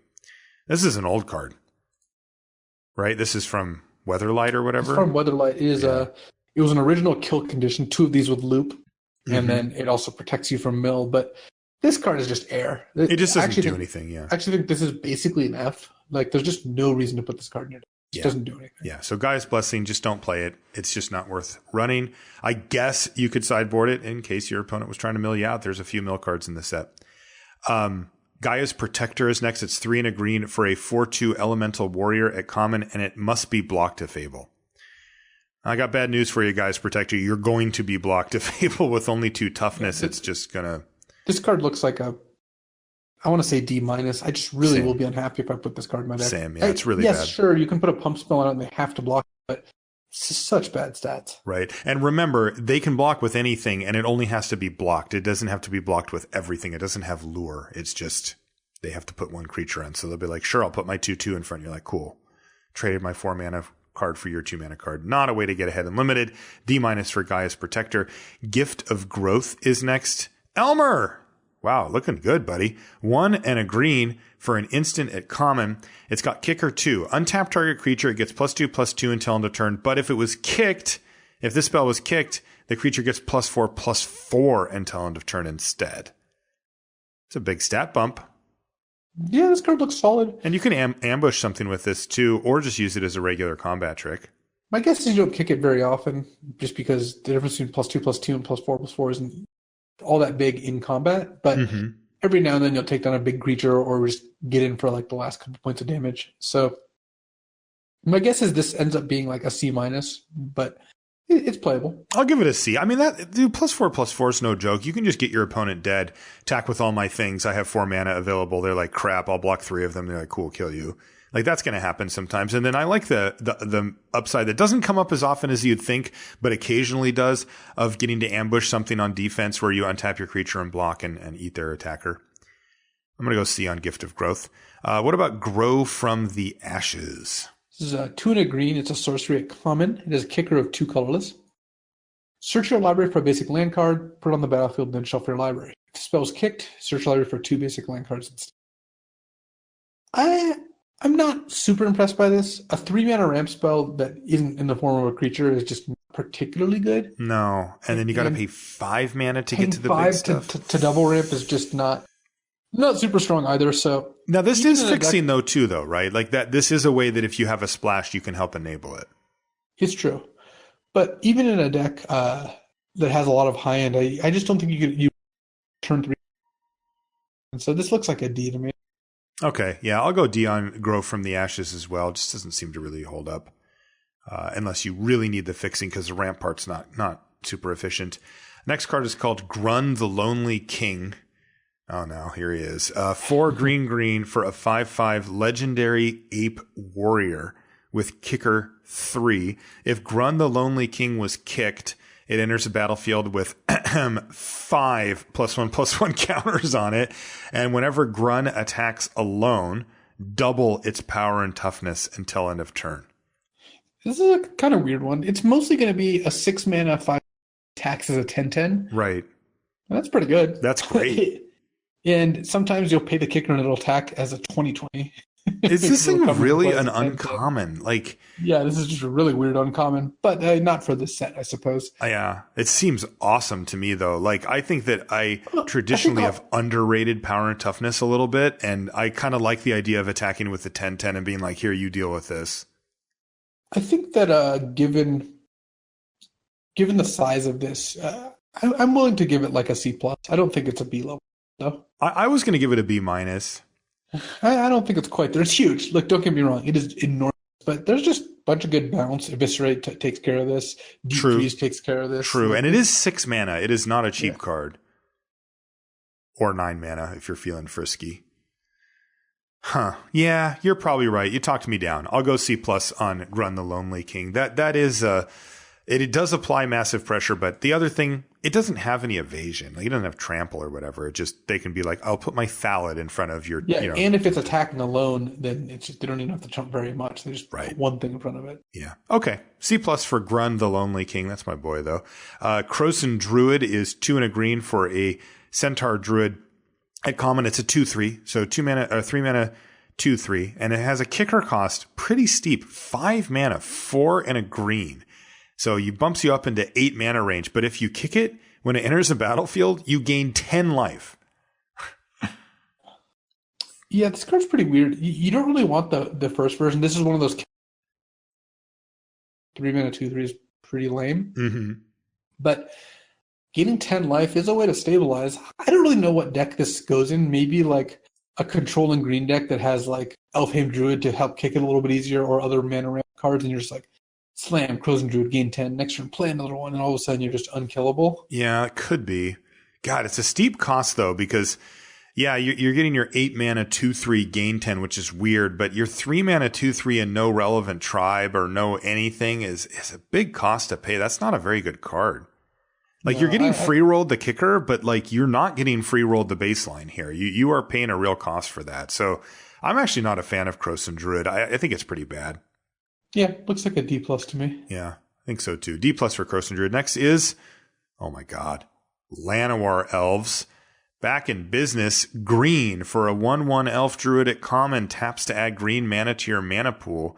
We haven't seen this type of card in limited in a while. A 1 mana accelerator. They kind of have gone away from those at the common spot here, for a few years, at least if I remember correctly. But these things are good. These lead to some explosive starts. Yeah, Llanowar Elves is going to be in competition for the best green common almost always. Yeah, for sure. And as such, I would actually give Llanowar Elves a B minus. You think it's that good? Yeah, it's when games where you start with this, you just start a turn ahead of it. And later in the game, you can still just block with this. It's a 1/1. It just gets in the way. Yeah. So playing this if you're on the play and you have turn on Elf and they go land go 3-drop and they don't have a 2-drop, the game is usually just over. Yeah. It's a Mox. I mean, the thing's insane. Yeah. And it's also taking a slot that is not in high competition, which is the 1 mana slot in your limited You can also just play this on like turn 3 alongside a 2-drop and still play a 5-drop on turn 4. Right. So. Yeah. And I mean, just think, just to put up some like very basic examples, Baloth Gorger, the 4 mana 4/4 that we talked about earlier, right? I mean, you play that thing on turn 3. If you're on the play and you play a Baloth Gorger on turn 3, like that is bigger than anything your opponent's doing for like probably 2 turns, right? I mean, and it's way bigger. You're getting in for 8 damage with that cleanly. And if you have a removal spell or a combat trick, you can really ride that wave of tempo while your opponent's trying to set up and they won't be able to. So B minus for Llanowar Elves. Welcome back. Llanowar Envoy is next. It's 2 and a green for a 3/2 Elf Scout at common. And kind of interesting, you can pay 1 and a green to add 1 mana of any color. So this helps you splash, but isn't great at splashing an expensive card. It's like if you're splashing Sheevan Fire, the 1 mana kicker deal 4. Yeah. Like that, this is the kind of card that it can help you do that. Mm-hmm. But it's not great at splashing 6 mana cards because they essentially cost 7. Right. Exactly. But this is also just it's a 3/2 for 3. I think this card's fine. I think this card just fits my definition of a C. Sometimes you also you're playing blue green and you draw 4 forests and no islands, and this helps you like on turn 4 play a 3 mana blue card. That's right. That is fine. Yeah. It's also a nice little throwback to or callback to Nomadic Elf with the picture. Oh yeah, that does look like that. And that was a filter. That was the exact same ability, just 2 mana 2/2. That's actually this. But that's really cool. Next is Llanowar Scout, which is 1 and a green for a 1/3 Elf Scout. It's common. Tap it. You may put a land card from your hand onto the battlefield. This is not the way you want to ramp because it doesn't actually. Like, yes, if you play this on turn 2, you can sometimes play 4-drop 3, but it doesn't increase your total mana. If you draw 4 lands in this, you still have 4 mana, even on turn 7. Right, and that's the difference between this and Llanowar Elves, and also the which is a mana source. So I think Llanowar Scout's a D. I think so too. Not good unless you really want a 2-drop and need something to play. When you need the best, stick with the original Llanowar Elves.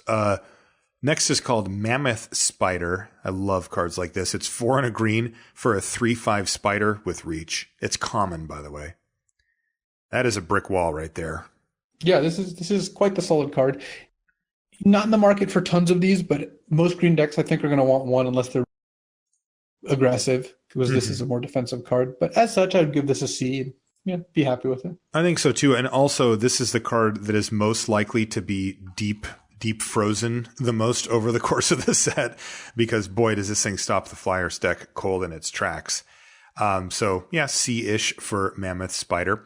Next is Nature's Spiral. This is 1 and a green for a sorcery at uncommon. Return target permanent card from your graveyard to your hand. This looks like an F for me. I'm not going to pay a 2 mana premium to get a card back and have this be dead when there's nothing in my graveyard. So I maybe you side this in against a heavy deck when you have a particularly good number of permanents, but in general, I think you just don't want Nature's Fire. No. Little Easter egg here. Somebody on Twitter said that this is the artwork, like this is a strip mine that is growing back. That's kind of cool. Oh, that's kind of cool. Yeah. Next card's called Pierce the Sky. I wonder what this does. 1 and a green for an instant at common. Pierce the Sky deals, geez, come on. What's wrong with Plummet? It deals 7 damage to target creature with flying. It's basically Plummet. It's sideboard Plummet card. and nothing else interesting going on. It's just a way to avoid. Yes. Yeah. Primordial Worm is next. This one's a pretty simple one. It's 4 green for a worm. It's common and it's a 7/6. Big. This is worse than Colossal Dreadmaw, which I don't think is in the. Yeah, it's probably in here somewhere. And so I'm not really impressed with a 6-drop that does not have any kind of evasion, doesn't interact well against removal and bounce. Like this just looks like a D+ to me. Like if you need a 6-drop, I guess you could play it, but you really would rather not be there. Yeah, it's a lot of power and toughness, but boy, you could do a lot better than that. Next is called Saproling Migration. This is 1 and a green for a sorcery at common. It's got kicker of 4. It says create 2 1/1 green Saproling creature tokens. If this spell was kicked, create 4 of those tokens instead. This is one of the engine cards for the Saproling deck because 2 mana to put 2 1/1s into play is good. Yeah, like, that's already fine. Like you don't want to put it in just a random deck because it is better defensively than offensively. It gets stopped by 1/2/2. But I think that if you have some ways to make use of the tokens, like you'll be happy with it. But the fact that it has kicker of 4 and you get 2 more of those, 6 mana for 4. Now all of a sudden you're talking about a card I think I would play in all my green deck. I think so too. Yeah, it is a sorcery. You're not ambushing anything, but still, that's a lot of value. Fine to play on turn 2 and quite good to play on 6, and gives you the option to do both. And then it gets just better when you have ways to back it. So I think Saproling Migration gets a C+, and it will be a desired card in the black-green deck. You might bump it up a little bit. Definitely. And we mentioned there's the sacrifice synergies and also some Saproling strategies too, so it works with all of those. All right, we've got our green saga here at Uncommon. It's called Song of prerelease. It's 1 and a green, and chapters 1 and 2 are the same. It says, until your next turn, creatures you control gain tap, add 1 mana of any color. Okay, and then the third chapter is put a +1/+1 counter on each creature you control. Those creatures gain vigilance, trample, and indestructible until end of turn. So the idea here being, with chapters 1 and 2, you're supposed to dump your hand, right? Just like put every creature you have in your hand onto the battlefield to set up for the third chapter, in which you just crush your opponent with huge, indestructible, trampling, vigilance creatures. Is that how you read it? Yeah, and because of the mana ramp, you get to dump your whole hand. So you get to dump what? Your whole hand. Yeah, exactly. Yeah. So I think it's fine. This reads to me like the kind of card where when it's good, it's going to look, but it is not going to be good that often. Yeah. Like, so imagine you go 2-drop, 3-drop. You play this on 4, you can still play a 4-drop. Next turn, you have 7 mana, 8 mana if you played your land. You play 2 more creatures, and then you get to go off. Yeah, that's going to be really good. But that's really good. What if you just draw this on turn 6 or 7, and the tapping ability doesn't do much? Then you're just like, play this, go. Next turn, draw, go. Next turn, get a ++1 counter and everything. And some other abilities, but the counter stay, of course. Yeah, I really don't like it when you describe it that way, man. I liked it. I liked the ideal case scenario, unsurprisingly, but the lower case was pretty unexciting. Your opponent can see it coming as well. Like, I think I'm kind of not a huge fan of Song of prerelease. No, my main concern is that there will be times when this card is great and it's going to trick people. I believe that this card is a little too inconsistent to be good. I think so too. I think the average use case of this is going to be mediocre, but yeah. I do think that the high end will be high. So it's you do have to kind of keep that in mind. And I really do like that you get the counter as well, so that you get a lasting effect rather than just the one shot. How do we grade this thing? Song of prerelease is tricky. I mean, these sagas, I mean, having never played with one, they're very tricky to figure out and to grade. My guess is that Song of Freyalise is. God, C I'm just minus? thinking, I don't know. if this isn't your opening hand, it could be quite good, though. It's just such a bad Definitely. top. It's explosive, right? I mean, if it's in your opener and your heavy creature deck, especially if you have Sapperlings. I'm going to say this is a 17, in a 17, especially with like a decent curve, so you can have two things out by the time you play this. This card's going to be like a C plus. Okay. Like maybe even a B minus. Like you actually would want this card in your deck. Yeah. In a low creature count deck, this is unplayable. Yes. And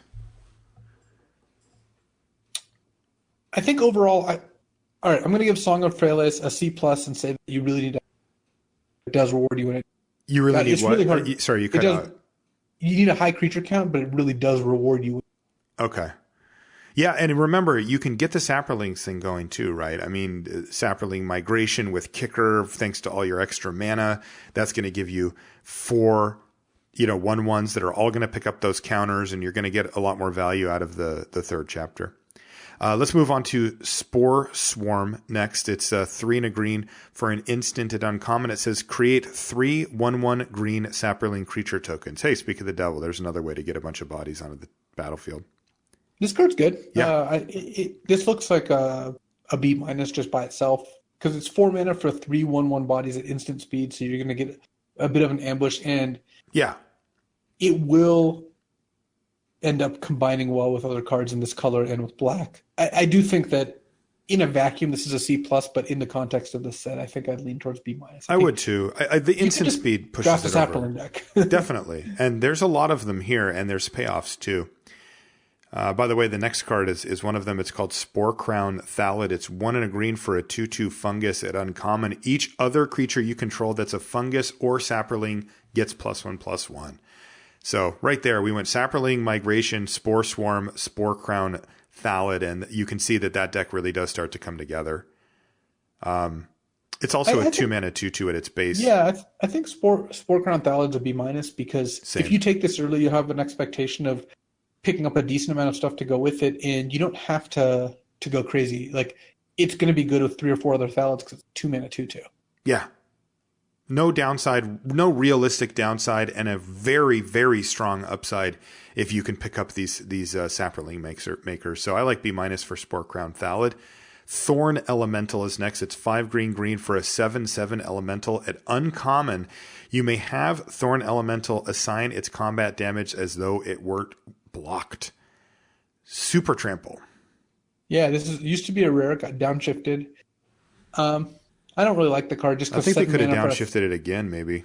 Yeah, this is about the same as Prime. It's a little better because this does just kill your opponent. So I think it's probably a decent 7-drop finisher, but God, he's just so bad against like bounce and removal that I think I would give Thorn Elemental a C minus. I would just give it a D. Like 7 man, just a straight, like in a set full of kicker. It is to spend 1, kill your opponent. But true. Yeah, I guess it's just such a worse 7-drop than like Academy Drake or the Bailoff. Right. It's a 4 mana 4/4. Exactly. Yeah, I'll say Thorn Elemental's a D. Yeah, it's just you just don't want to run it. You have D plus, I say D. Next is called Untamed Kavu. He's on the loose. Yeah, 1 and a green for a 2/2 Kavu at uncommon with kicker 3. It has vigilance and trample. Now, the first thing to note, of course, is that a 2 mana 2/2 with vigilance and trample is a little like, well, okay, that's fine. You like seeing the upside, but like trample on a 2/2 doesn't do a whole lot. If Untamed Kavu is kicked, however, it enters the battlefield with 3 +1/+1 counters on it. You're talking about a 5 mana 5/5 with vigilance and trample. Am I reading that right? Oh yeah, this is power creep. Kavu Titan was a good rare. It was a 5 mana 5 trample. It was the same thing. Didn't have vigilance and kicker was 2 and a green instead of 3. Jeez, and now this is uncommon too. Okay. Untamed Kavu is great. I think Untamed Kavu probably a B minus. It's still not quite a B. Just give it a B. This card's great. But the 2 mana version's not great, right? That's true. Yeah. Vigilance and trample are both not good on a 2/2. Yeah. So as a result, I think this really is just a 5, which is very good. Mm-hmm. But would you take this card over Eviscerate or Shivan Breath? Pick one. I don't think so. Not early, but I would consider it. But I don't think I would. If I'm just getting like a really good 5-drop, I think I'd rather have the removal spell. So, yeah, you're right. All right, so B minus for Untamed Kavu. And what would you say the split would be on kicked versus not? This one, I think you're going to want to kick it probably Like about 75, 25 yeah, or something? 75% of the time. Something like that. Yeah, really much better at the 5-mana slot. Also, interestingly splashable for some reason. Next is Wild Onslaught, 3 and a green for an instant and uncommon with kicker 4. Put a +1/+1 counter on each creature you control. If it was kicked, put 2 counters on them instead. Yeah, this card is pretty strong. It's going to be a blowout in either mode, because sometimes you're going to play this and your 3/3 is going to beat their 3/3. You're going to end up with a 4/4 plus your 2/2 that hung back is going to become a 3/3, and then in that case you got a pretty good amount of value. Mm-hmm, for sure. Later in the game, you're going to pay the kicker, and it's just going to be a beating. Yeah. So I think in a creature heavy deck, especially one with a bunch of saplings, this is going to be like a B-. But I would probably take it as if it was a C+ to start with. Yeah, the 4 mana is a really nice spot. So I like C+ on Wild Onslaught. And like you said, Sapperling Migration, Spore Swarm, get those guys going and turn them into real creatures. Last green card is called Yavimaya Sapherd. Okay, which is 2 and a green for a 2/2 fungus at common. And when it enters the battlefield, you get a 1/1 Sapperling. I'm going to read this as Shepherd every time. But me too. I had to stop myself. It's 2 and a green, like I said, for a 2/2 that gives you a 1/1. This is whatever that card is from. It's a Jungleborn Pioneer from Rivals, and just like Jungleborn Pioneer, it has some relevant creature types. So I think that this card is going to end up being a solid playable. Jungleborn Pioneer was good even in non-Merfolk decks, and I think this is actually better. Yeah, I think this is actually better by a little bit. I know you don't get hexproof on the token, but the fact that it's a Sapperling matters. And this set seems really well set up to reward multiples and creatures with a bunch of the cards that we just mentioned, like Spore Crown Thallid. Both of the creatures from Yavimaya Sapherd are getting +1/+1 from the Spore Crown Thallid, and Wild Onslaught, which you just mentioned as well. Not to mention cards like Song of Freyalise even, want to have just more creatures on the battlefield to make more mana incidentally. So I think Yavimaya Sapherd's very solid. I would give it a C+. Yeah, I like C+ for the Shepherd. Don't do that. It's Sapherd. I don't have to do coverage, so I'm not worried about it. So that's green. We see some of the big stuff that we would expect from green, and then also a nice shift into tokens, and I like that. I think that's really cool. Okay, so one more color to go before we get to our artifacts, and then if there's any lands. But we're cruising here, and the last color, of course, is white. That is Adamant Will is our first card. It's 1 and a white. It is common. It's an instant. It's a combat trick. Target creature gets +2/+2 and gains indestructible until end of turn. I'm not that excited about indestructible. Why am I not that excited about it? You're undervaluing this a little bit. Okay. I don't think this card's great. I think it's like most combat tricks. It's a C. What's interesting about this card is it's going to win combats at +2/+2 most of the time. It also counter removal spells most of the time with the indestructible or the +2/+2. Mm-hmm. And it's a kind of a no-fail combat trick, or at least has less fail cases, because sometimes, right, you attack your 3/3 into their 4. You play your +2/+2. They play their +2/+2, and you got trumped. Yes. In the case of this, that doesn't work. You just end up trading for their trick because your creature survives because it's indestructible. Yeah. It still dies to removal in response or gets owned by bounce, but it cuts off a solid portion of the ways that combat tricks go wrong. And as a result, I think Adamant Will is a fine card. Okay. But you had it at a C, just a solid combat trick. Yeah, it's still just a C. It's not a card I'm really prioritizing, and you need a decent amount of creatures for it to be good. Right. Aven Sentry, one of our preview cards, is next. It's 3 and a white for a 3/2 flying bird soldier. It's common. Yeah, this card is going to do what you want it to do, which is 3 in the air. Yes. It's not a great blocker, but in an aggressive or mid-range white deck, it's going to do the trick. Pretty classic C for Aven Sentry. Agreed. Yeah, it's just a C, but this is going to be a key piece of the puzzle for the Flyers deck. Next is Baird, Steward of Argive, and this is a legendary creature, human soldier at uncommon for 2 white. You get a 2/4 with vigilance, and creatures can't attack you or a planeswalker you control unless their controller pays 1 for each of those creatures. And he's a 2/4. What a pain. Yeah, this card is going to be really annoying to play against. Super annoying. When you play this early, it's going to force your opponent to decide between getting in for some damage or developing. And as a result, it's going to gain you a bunch of life. I think most of the time people are just going to play their 4-drop instead of hitting you with their 3-drop. Later in the game, the effect isn't that great, but it still matters, especially in a land of kicker and expensive cards. It does actually matter, and it really puts a beating on like the Sapperling decks. I think Baird is just a solid C+. I think the card is good. Yeah, he might even be a B-. He's a jerk, I'll tell you that. I could see that. The ability does eventually become blank. Yes, that's true. Yeah. Still, you're getting a reasonable stats, Vigilance 2-4. Yeah, I don't know. I'll go B- on Baird, Steward of Argive, just for annoyance factor. Banalish Honor Guard is next, 1 and a white for a 2/2 human knight. At common, it gets +1/+0 for each legendary creature you control. Don't tend to find these type of cards super exciting because the toughness stays the same. So, sometimes you could make these things into 5/2s and your opponent's like, I'm still just trading, Maybe I'm not impressed with this card. First of all, it's going to be a 2/2 most of the time and a 3/2 some of the yeah, that's your upside. So. Yeah, and then it just trades. So I think it's like Banalish Honor Guard is a It's just a D. Sometimes you want it, but often you don't. Do you say blessed or blessed? Blessed Light. I'm going to say blessed light. Yeah, I think it's blessed. 4 and a white for an instant at common. Exile target creature or enchantment. So here's your common white removal spell. It's expensive, 5 mana, but that's what we're used to. But it is instant speed. It does exile, and you can even hit enchantments, which could hit an aura or a saga or something like that. Basically, I'm torn between giving this a C+ or a B- because it's unconditional removal at instant speed, and it even hits enchantments, which, as you said, is pretty relevant in this format. It's also 5 mana, and 5 mana removal tends to be never wonderful. So, really not, yeah. And not the kind of card you can just have 4 of in your deck, and be happy. I think it's a C+. Okay. Yeah, it is right on that fringe, because hitting the enchantment is a really nice bonus, and exile will come up just often enough that it could push it. But I think I'm with you. 5 mana just means you just can't stock up on these. It just makes it too hard to have this be such a great card that you just take any of them that you open like that. It takes a special format for that.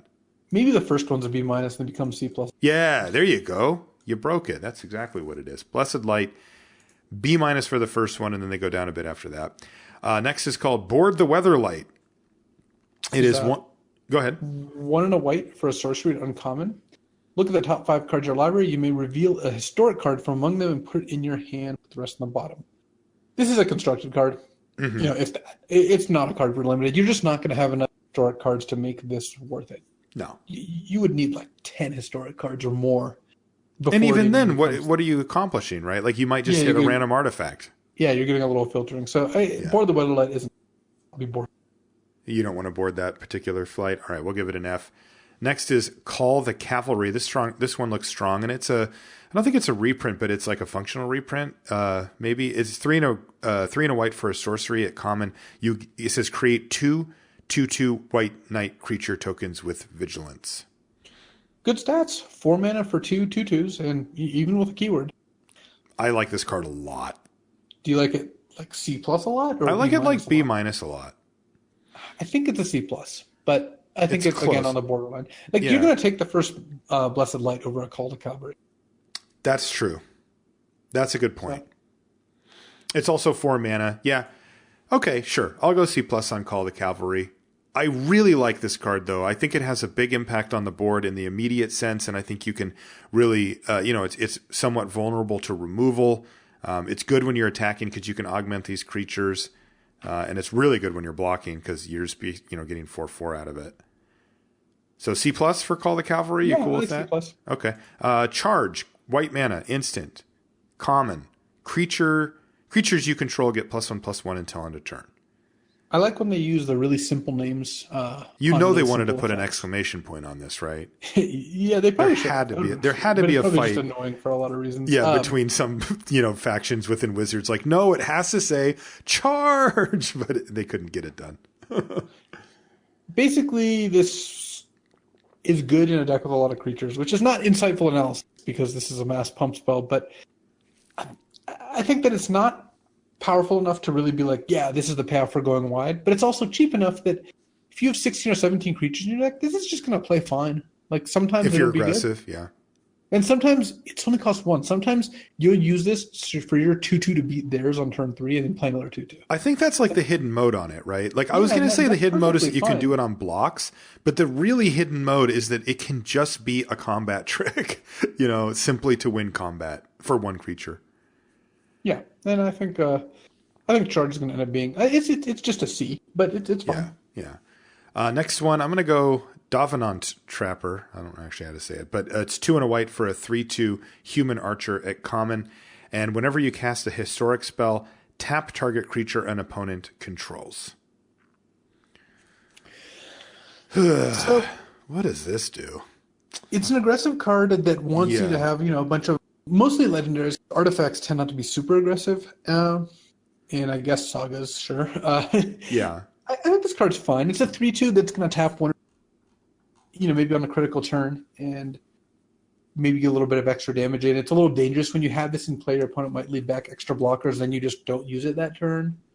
So I think that Dominant Trapper is probably a C, but could overperform. I think so too. I think that what you said really nailed it, though. The idea that maybe just tapping down one thing on a key turn is what the Trapper ends up doing. That's good. That's fine. You don't have to tap something every turn to make this thing good. So I like C for Dominant Trapper. Next is Danitha Capation Paragon.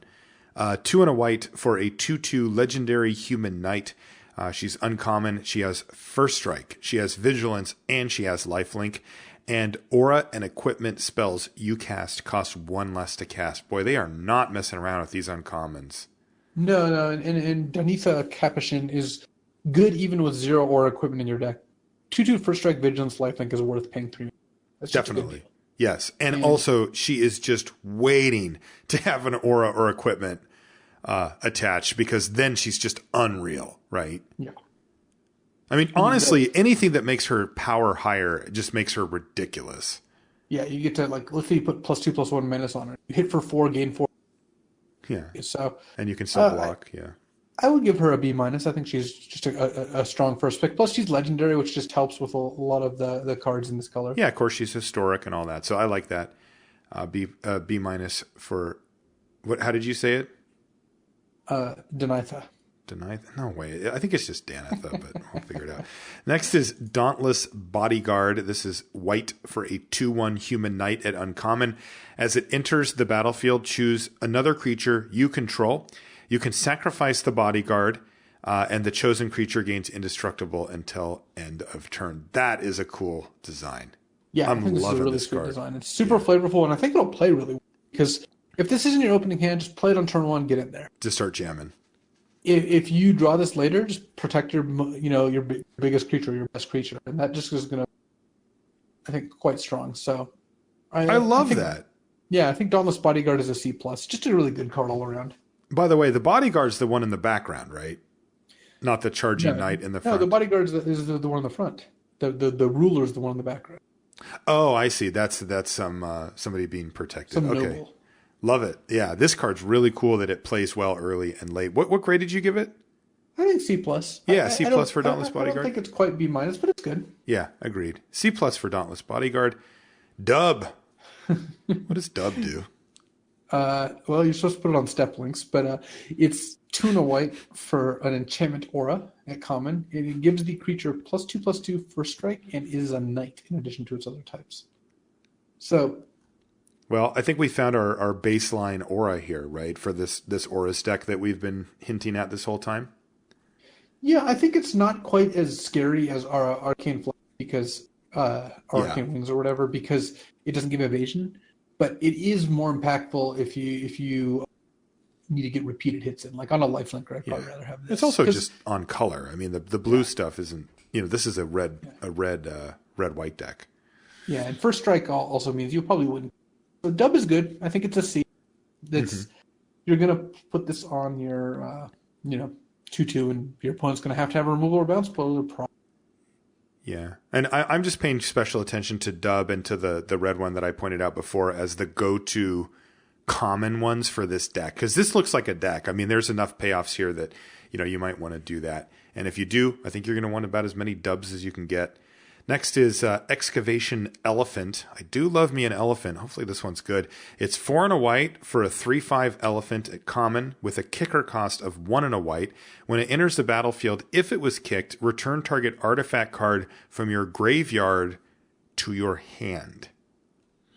Yeah, this is a kind of like mediocre card if you pay it without kicker, and a good one if you pay it with.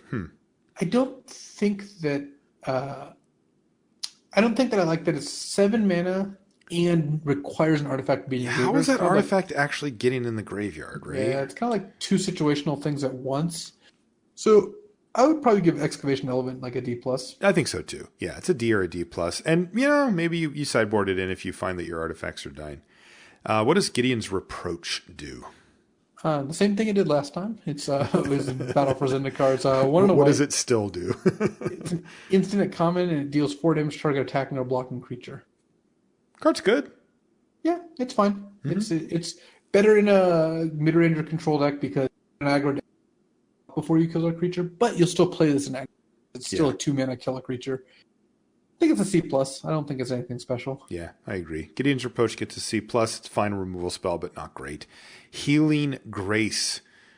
Well, they keep trying. White mana for an instant at common. Prevent the next 3 damage that would be dealt to any target this turn by a source of your choice. You gain 3 life. Well, this actually is quite flexible, right? It's not really flexible because it just prevents a creature or player, but it also comes with 3 life on top. Well, my main problem is it doesn't make your smaller creatures beat their bigger. Okay. You could save your smaller creature, but you can't have it actually win combat. I see. Yeah, so I think unless you know the matchups or you have a lot of 4/1 type creatures, this doesn't seem very good to me. I would say that it's a sideboard card more than a main deck card. Okay, yeah, we'll go sideboard. It is cheap against burn spells, so that might be a thing. Next is Invoke the Divine. It's 2 and a white for an instant at common. It says destroy target artifact or enchantment. You gain 4 life. Nice, but we all know where this is going. That's a sideboard card. Yeah, and I will note that in Sealed, you probably want 1 card like this of all the destroy artifact or enchantment sideboard cards you talked about. Mm-hmm. In draft, yeah, it's just straight up sideboard material. Yeah, but I like that. 4 life is no joke when tacked onto a spell that you wanted anyway. Knight of Grace. This is the opposite of that other one. These are kind of the new versions of White Knight and Black Knight. This one's 1 and a white for a 2/2. All the same stuff. Uncommon. It's first strike. It has hexproof from this time black, and it gets +1/+0 as long as any player controls a black permanent. Same card, same B-. Yeah. Card's really good. I think it was a B that we Or gave a B, it, yeah. It was a B, yeah. Yeah, Knight of Grace is great. So. Yep. And significantly worse is its friend, Knight of New Benalia. 1 and a white for a 3/1 human knight at common. No abilities. The Raptor Companion, it's got a relevant creature type. Knight is supported in a couple ways in the set. Okay. But not a card I'm particularly high on. Sapperlings? Ugh. Yeah, this looks like a D+ to me. Yeah, I like D+, or I'm just going to say D on Knight of New Benalia. You might want it, but usually you won't. Next one is Quende, Pride of Femeref.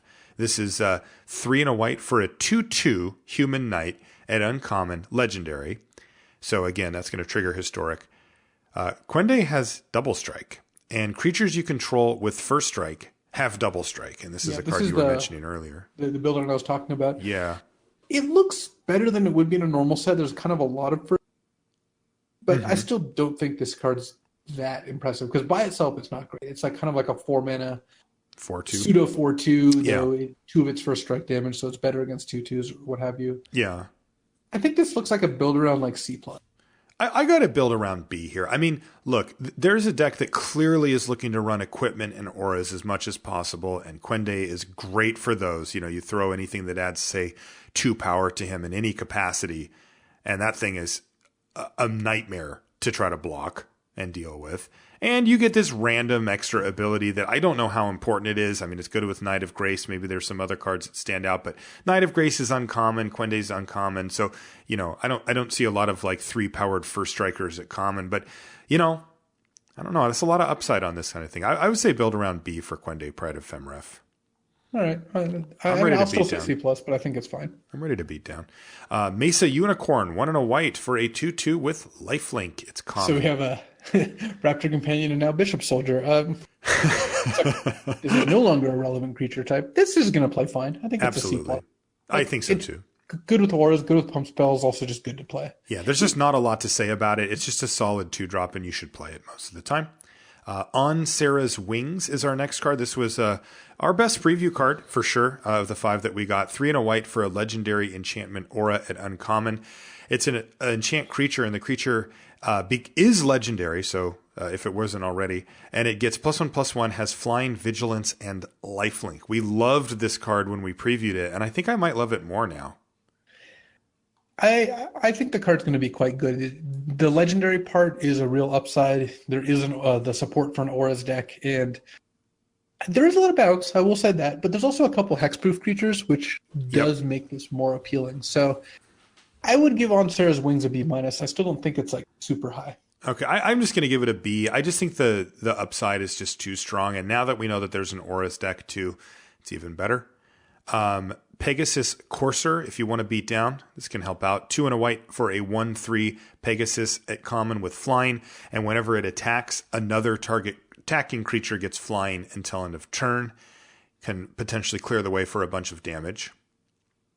I actually like this a lot more than the 2 mana, the 3 mana 2/1 version a couple core sets ago, because when you're aggressive, this card's a little bit worse. But it's so much better at blocking. It kind of lets you block, and then all of a sudden just start bashing once you get your 5/5. So I think it plays more interestingly. At least it's not as Definitely. a 1/1. It's also good with lifelink creatures that we just talked about. Mesa a 1/3 flyer for 3 is just a solid body, and then it has a very relevant ability. So I would give Pegasus Courser a C+. Me too, C+. That was another one of our preview cards. Next is Sanctum Spirit, 3 and a white for a 3/2 spirit. At uncommon, it's got lifelink, and it has an activated ability. You can discard a historic card to have it get indestructible until end of turn. This ability is really interesting because most of the time, you're not going to have one of these in your hand, right? You're not going to have probably more than like 5 or 6 in your deck. But your opponent doesn't know that. And if let's say you play this on turn 4 and they attack a 3/3 to it, and you're like, block, discard an artifact. If they don't have something, you just got a 0 mana removal spell that actually gained you 3 life. Yeah, huge tempo swing for you. And what's really interesting about the card is lifelink means your opponent's incentivized to block. If it was just a 3/2, they'd be like, all right, fine, I'll just take it, and then I'll hit you back. Oh yeah, that's really interesting. They can't really race it. So the threat of activation is very real here. Your opponent's going to have to respect that. But because of the lifelink, I think your opponent's blocking more often than not. So try to have a couple artifacts or historic cards or what have you to feed to this, and it will be quite effective. I like it. That's pretty cool. C+ for Sanctum Spirit? Yep, I like C+. All right. Seal Away is the next one. It's 1 and a white for an enchantment. Another uncommon here. It's got flash. And when it enters the battlefield, exile target tapped creature an opponent controls until Seal Away leaves the battlefield. Got to get the creature tapped, but boy, that does do work. And it has flash, so you can work it. This is just premium removal. It's like it's like Gideon's Reproach, but I think way better. Worse in aggro decks, but even in aggro deck, I would just play this. It's too efficient. You still get attacked sometimes. So I would say that Seal Away is just a great. Yeah, I think so too. Probably like it's B-, I guess, for Seal Away. Yes, I would give it a B-. Okay. Sergeant at Arms is next. It's 2 and a white for a 2/3 human soldier at common. It's got kicker for 2 and a white. And when it enters the battlefield, if it was kicked, you create 2 1/1 white soldier creature tokens. So you get a 3 mana 2/3, or you get a 6 mana 2/3 with 2 1/1s. Seems fine. This is one of the white crossover cards with like the black sacrifice cards. And I think it's going to work out all right. 3 mana 2/3 is not exciting, and 6 mana 2/3 plus 2/1/1s isn't all that exciting. But once again, as we said before, the combination of both is what kind of sells this, and I think it's going to end up being a C. Okay. Yeah, C. I love the flexibility, but like you said, you're not really getting away with anything on either side. Oh, she's back. Sarah Angel, 3 white for a 4/4 flying vigilance at uncommon. This has traditionally been a very strong card in limited, with one exception. I think it was M14, where that card white ended up being bad and it saw very little play. But every other set I've ever played with Sarah Angel, it's been fantastic, and I don't have any reason to think that it won't be here. I think Sarah Angel's just going to be fantastic. Yeah. There's no reason to think otherwise. Right. I would give Sarah. I didn't hear what you said. B plus? I'm guessing. I said B, but I could be talking B plus. Let's go B plus. Yeah, sure. Okay, we'll say B plus on Sarah Angel. Sarah Angel, sweet new artwork too. Sarah Disciple is next. This is 1 and a white for not a B plus. 1 and a white for a 1/1 bird cleric at common, flying, and somewhat inexplicably first strike on this 1/1. Whenever you cast a historic spell, it gets +1/+1 until end of turn. Yeah, it's not a counter. This card looks pretty. This looks like some kind of constructed nonsense. I would say it's a D minus. Yeah, I just give it a D and kind of leave it from there. I mean, if you really need a flyer for some reason, it's just going to attack for 1 every turn. It's just not good. It's just not good. Kind of like a 1 mana 1/1 flyer, but it costs 2 instead. Yeah, exactly. The first strike is funny too, by the way. It just seems out of place. Yeah. Next is Tragic Poet, white mana for a 1/1 human at common. She has the ability tap, sacrifice Tragic Poet. That is tragic already. Return target enchantment card from your graveyard to your hand. Yeah, this card seems pretty mediocre to me. Like if you have multiple sagas, it kind of loops with Nicole Bolas saga, right? That like makes sack creature and discard a card. Yeah, it does. It does. And that is the idea here, right? To buy back a saga. That's kind of the main. I just don't think you're going to do that. I think it's a D. Okay, yeah, I'll go D on Tragic Poet. Plus, my gut says that if you're playing a saga that's worth playing, you're going to be in a really good position to win the game, and you don't need this cute stuff to get it back. Speaking of, last card in white, Triumph of Gerard. This is a saga. It's 1 and a white, and the first 2 chapters are the same. They say put a +1/+1 counter on target creature you control with the greatest power. I'm assuming if they're tied, you get to choose. So that happens right away. And then on the second chapter, third chapter is target creature you control with the greatest power gains flying, first strike, and lifelink until end of turn. Yeah, lifelink gives the payoff here. It's only till end of turn, though. Your opponent's going to see this coming. Yeah, it is a one-shot. Play this, get a counter. Next turn, get a counter. Next turn, get the big hit in. Mm-hmm. But if you can land that hit, you're going to have like probably a 10-point life swing, right? You're going to make your 3/3 into a 5/5, then hit for 5 lifelink in the air. Mm-hmm. I think this card's probably good if you're aggressive and probably pretty bad. Yeah, that sounds about right to me too. I don't know where to land it though. I don't know. These sagas are impossible to grade. They're so tricky. Yeah, I'll play it once and I'll know. But my guess is it ends up being like a C in an aggro deck or a C plus in an aggro deck and unplayable outside of that. Yeah, that makes sense. We'll go C plus on what was it called? Triumph of Gerard. Triumph of Gerard. All right, that means we are into the artifacts and lands, and then we're out of here. Cards. Yes, and these are all these artifacts are historic, so we'll be keeping an eye on that as well. The first one is called Aether Glider, and it is 3 mana for a 2/1 flying that can't block. It is an artifact creature bird construct. It's common. Ice Age reprint, though I don't think it had the bird construct creature types at that point. Mm-hmm. This card seems pretty mediocre unless you care about it, which let's just say that applies to all the cards here. Yeah, right. Like, let's just assume that. Yeah, we're not going to repeat ourselves, but all the ratings we're going to factor in that some decks care about the artifact subtype. As such, I would give this card a C. Me too. It's not a great card, but that little bump probably matters, and it is at least a creature, right? Like some of these artifacts don't actually do a whole lot, and this one can attack. Next is Amaranthine Wall. It's 4 mana for an 0/6 artifact creature wall at uncommon. It has defenders, you might imagine, and it has an activated ability. You can pay 2 mana to give it indestructible until end of turn. What a pain. Yeah, what I don't like about this is look at the picture. Can't they just walk around it? Oh my God, you can see the edges of the wall. Oh Not a very no. effective wall. They're like, that looked indestructible. And they just went right by it. Nor is this a particularly effective card. No. I just don't see paying 4 mana for this effect. If you're super defensive, I guess you could get in there, but for the most part, I think this looks like a D. Yeah, it looks like a D to me as well. I just don't like the 6 toughness is already enough that the activated ability doesn't come up that often anyway. Next is called Blood Tallow Candle. Jesus, that's brutal. 1 mana for an artifact. It's common. It has an activated ability. Pay 6, tap it, and sacrifice it to give target creature -5/-5 until end of turn. So this really does look like a historic enabler, right? Because you're going to pay it for it 1. Costs 1. Right, and it's going to trigger historic when you cast it or when it enters the And it'll sit in battlefield. play for a long time. And it'll sit in play as a sacrificable whatever, or if you control an artifact. Yes, I do have an artifact. And then if you work your way all the way up to 6 mana, it becomes a pretty effective removal spell. -5/-5 to a creature's no joke. It's just a little brutal because they can see that coming. Now, you can, if you draw it really late in the game, wait, play it and sack it for 7 mana, and then they don't know it's coming. That is a possibility.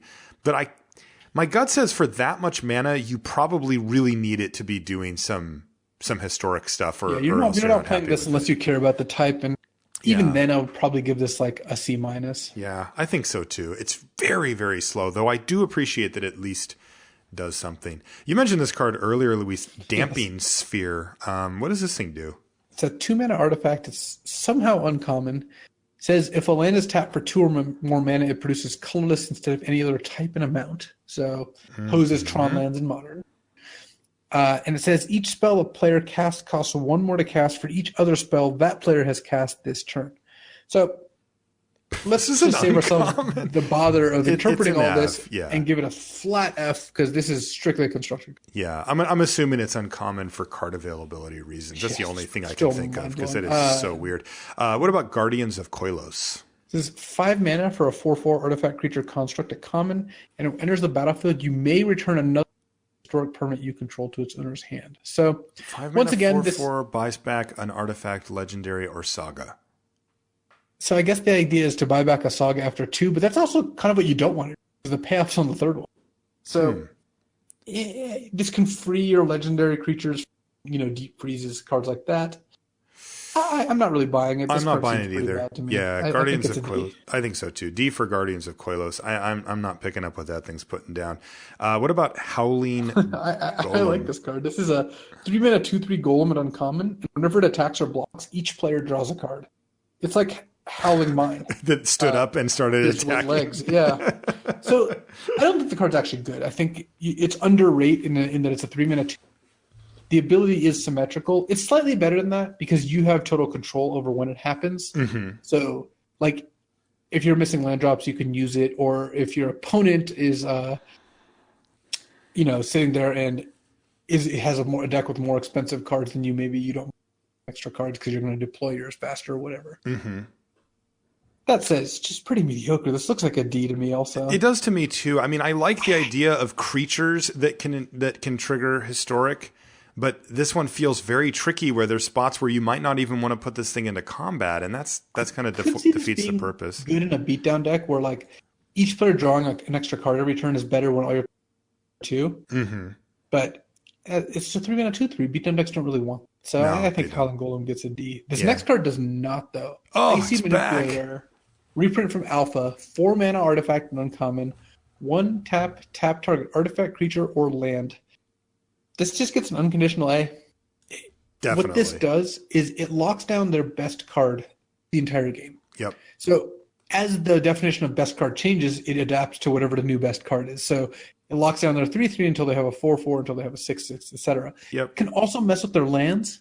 Tap a land during upkeep is a perfectly fine play.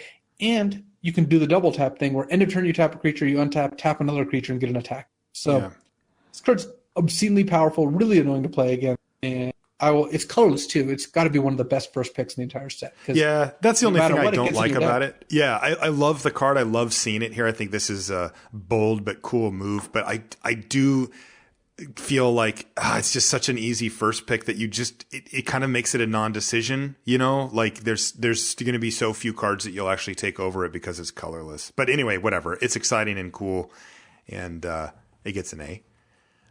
Joyra's Familiar is next. It's 4 mana for colorless or generic, whatever we call it now, for a 2/2 flying artifact creature bird at uncommon.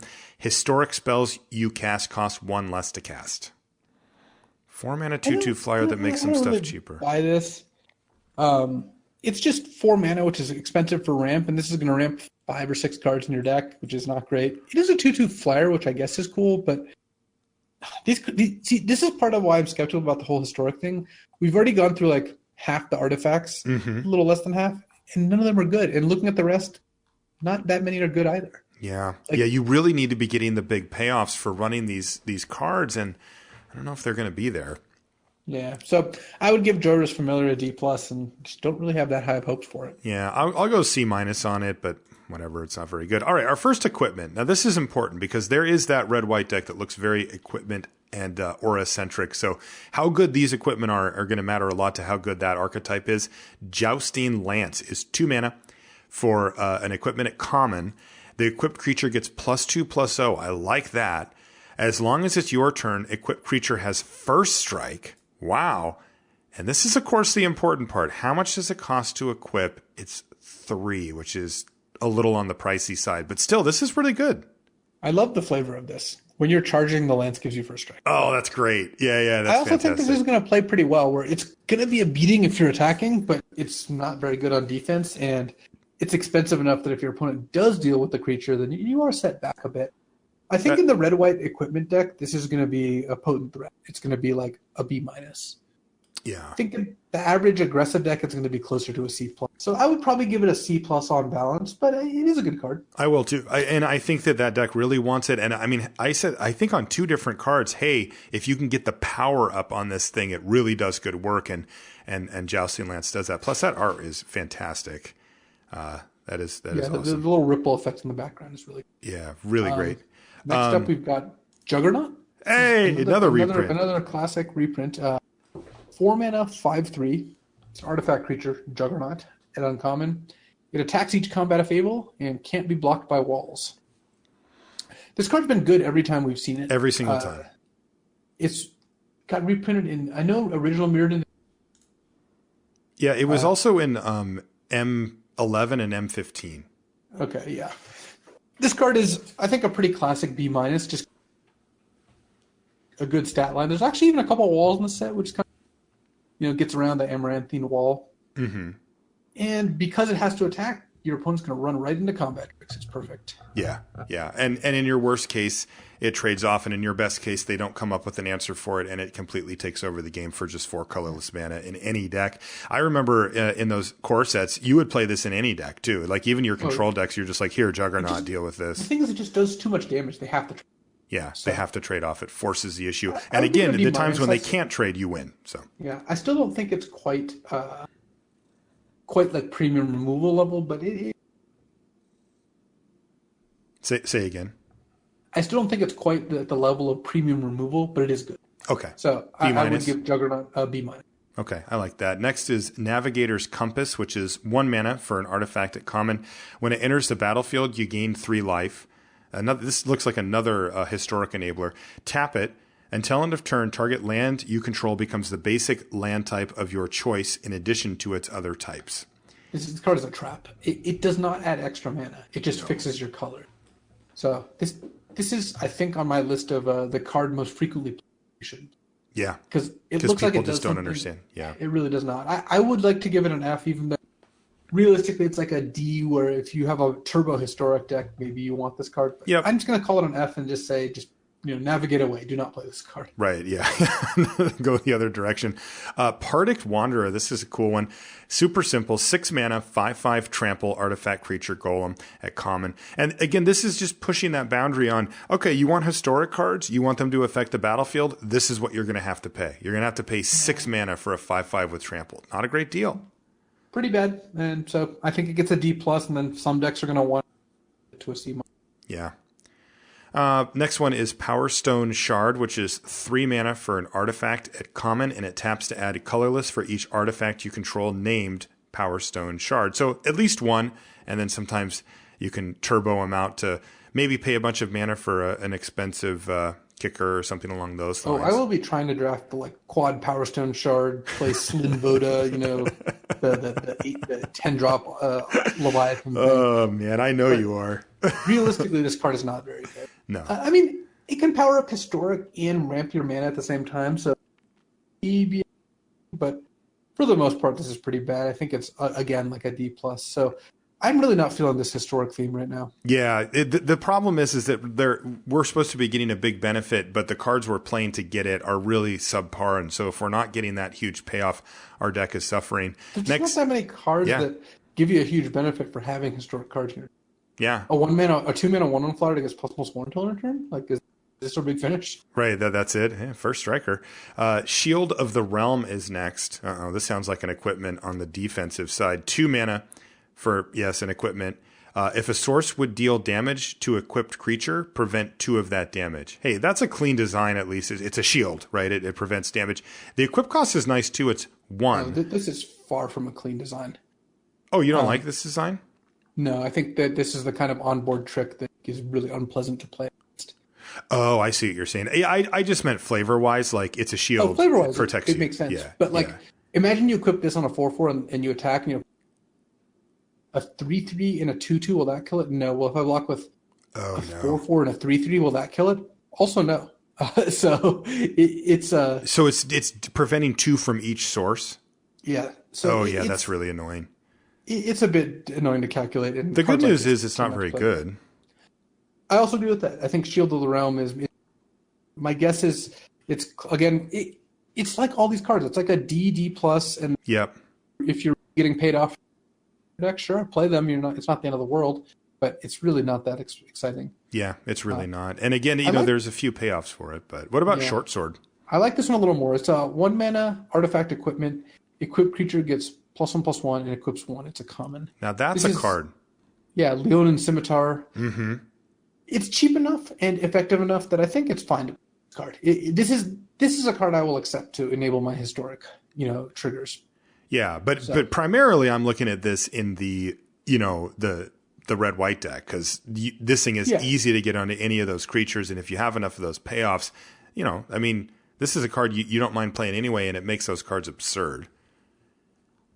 So I like Short Sword. It's a C though, right? I would give it a C. Yeah, I would not give it.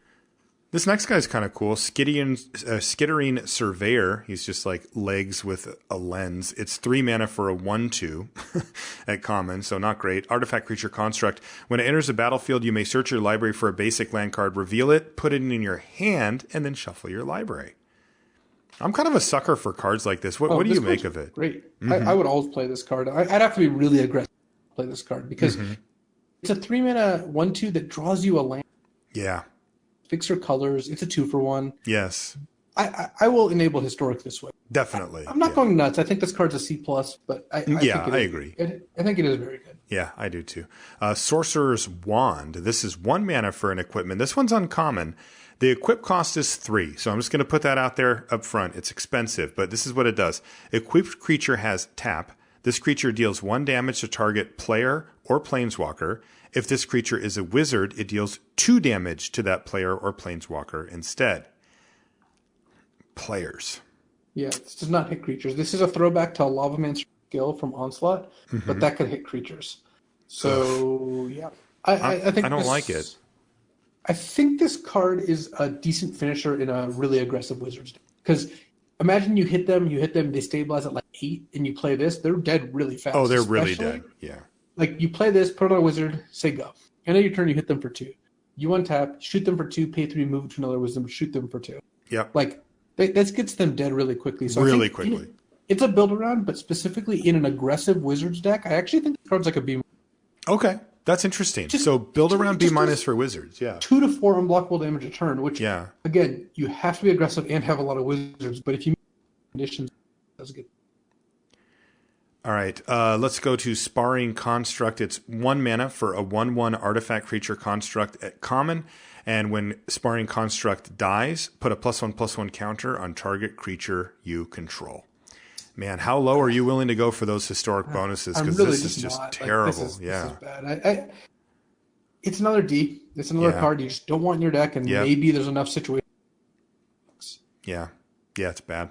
So D for Sparring Construct. Urza's Tome. This is 2 mana for an artifact at uncommon. You can pay 3 mana and tap it to draw a card, then discard a card unless you exile a historic card from your graveyard. Yeah, I like this card. 2 mana artifact to 3 tap loot is not good enough generally, but this does give you a historic permanent if you can. But once you start exiling cards from your graveyard, if you've got a couple cards to exile, then this card becomes pretty powerful. And it kind of feeds itself. It churns you through your deck, lets you even discard your crappy historic cards. Your Sparring Construct, Yeah, so I think Urza's Tome gets a C. Okay, yeah, I'll give C for Urza's Tome. I also just like it. Last artifact is called Voltaic Servant. It is 2 mana for a 1/3 artifact creature construct at common, and at the beginning of your end step, you untap target artifact. All right. Time Bolt's not in the set, as far as I know. No, but I don't hate this though, right? Like this is a cheap historic enabler that has stats that you can live with and maybe does something, right? Like I don't know what I guess you could icy twice or something. It gives one of your artifact creatures vigilance. Yeah, it's just like a minor upside. But this is still like a D+. This is still not a card I want in my deck. By the way, do you see what one of his hands is, Luis? Oh yeah, it's like a little laser beam thing. No, it's a Voltaic key. Is it a key? Yeah, it's the original Voltaic key. The one with the 2 prongs, yeah. Oh, that's cool. Yeah, he's doing it. D+ for Voltaic Servant. That leaves us with just a few cards left. They're lands, and there's not many. There's only a handful here. Yeah, 6 of them total. 1 for each color, and then a colorless one. So this one is part of a cycle. It's called they're called the Memorials. The first one is black. It's called Memorial to Folly. They're all the same type of setup. They enter the battlefield tapped, and they tap to add mana of their color. So this one is the black one, as I mentioned. But they also have activated abilities. So this one says you can pay 2 and a black, tap it, and sacrifice Memorial to Folly to return target creature card from your graveyard to your hand. These are all uncommon, by the way. That's sweet. So after looking at all the Memorials, I think they're all except the red ones are good. The black one's certainly good. Yeah. Basically getting to cash in a land for... This is like a cycling and then cycle it later. Mm-hmm. So I love this card. It would be a great 17th or 18th, a way to make your deck more consistent without losing any value, because later in the game it just turns into a card. Yeah, I like it. I think so. These are like the anti-opt, right? Opt is a card which I think by itself is like around a C+ level, but ends up getting played at like a D+ level because you just can't make room. Yeah. These are the opposite. They have relatively minor effects, but because they're a free slot, they're in your land slot. They operate like, I think these are all like C+ level effects, but play at like almost B- level. Right, because you're simply like you're giving up so little to have this in your deck. Right. So I would give Memorial to Folly a B-. Yeah. The Memorial to Genius is all the same stuff, but it's the blue one, and its activated ability is 4 and a blue, tap it, sack it, draw 2 cards. Yeah, I like this even more. What in the world? I would give it the same grade, but I do like it. Love it. Memorial to Glory is the white one, and the activated ability is 3 and a white, tap it, sack it, create 2/1/1 white soldier creature tokens. Okay, that's less impactful, but still fine. This is more like a C+. Yeah, I mean, again, the thinking being right that like Memorial to Folly and Memorial to Genius you do very late game to reload, and Memorial to Glory, if you do that very late game, 2/1/1s might not be great, and you don't often want to sack your lands before that. Memorial to Unity is the green one. 2 and a green, tap it, sack it. To look at the top 5 cards of your library, you can reveal a creature card from among them and put it in your hand, and the rest go on the bottom in a random order. So finds you a spell. Yeah, this is a pretty good amount, or pretty likely to hit too. Definitely, and it's cheap too. It's only 2 and a green. And then this is the one you didn't like so much, the Memorial to War. Yeah, Memorial to War is 4 red, tap, sack it to destroy target land. Oh no. A little Corona hanging out in the background, but yeah, this is not. Yeah, I would just not play Memorial to War. I don't think I wouldn't either. I don't think that's worth the tap But the rest of them are all very well worth it. I think the white one's the third last, but yeah. I think the white one's the last, followed by green, followed by black, followed by blue is the best. And Agreed. they're all like C plus, B minus levels. Yeah, I mean, they get you cards. One of them gets you 2 cards. The other ones get you a spell for sure. Yeah, I like it. One more card to go here. It's called Zhalfirin Void. It's a land. It's uncommon. It taps to add colorless mana. And when it enters the battlefield, you scry 1. So enters the battlefield untapped, colorless mana only, scry 1. I think you're supposed to play this in most 2 colors. I feel like you are too. If your mana cost has a lot of doubles, you might not be. But in a normal deck with like 1 to 2 double colored cards in each color, if not less, then this card is, I think, value added. I think it's better than a normal. I think so too. Also, if you keep your hand of plains, Zhalfirin Void, but you have red cards, this scries you 1 to get to the red card, to get to the mountains. To get to the mountains, sure. Yeah, it's not like the end of the world. So I like Zhalfirin Void. I would give it a C+. I think that you're going to want to play it more often than not. I do too. Again, anytime you're tacking on relevant stuff onto lands, you know. They all get like a half-point bump just because of that. Yes, exactly, because they're just better for that. Okay, that is it for the Commons and Uncommons set review here for Dominaria. I have to say I'm quite excited about this set. I love these sort of get back to basics type sets, and Dominaria absolutely looks like it, but with some twists. You know, we have a lot of like, how do the sagas play out? How good is historic, and how does it end up playing out? And then the more pushed archetypes with the auras and that kind of stuff, the saprolings, the sacrifice. And we get to find out which one of those slot in and how everything goes. Definitely have my eye on blue-white flyers early as well.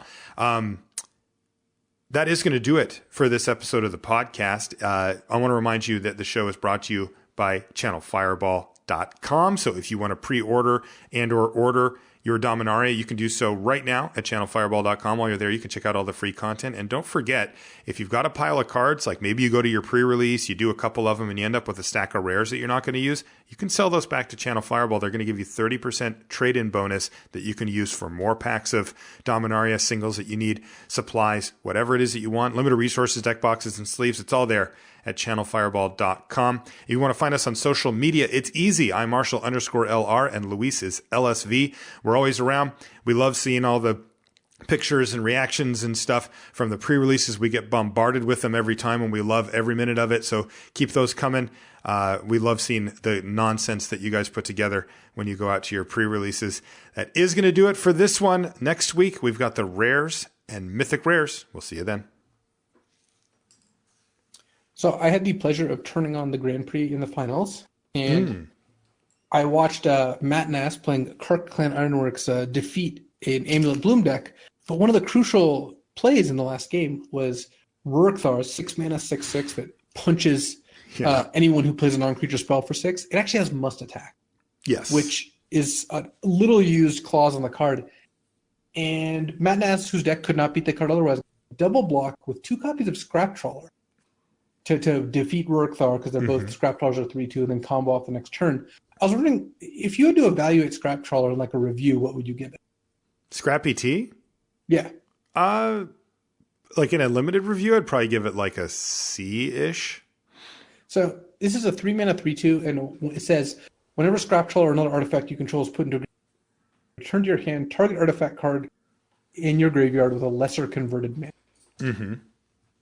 And it's interesting because I hadn't really thought about what I'd actually give a review, but I figured it's such a crucial part of the last Grand Prix, we might as well actually take a shot.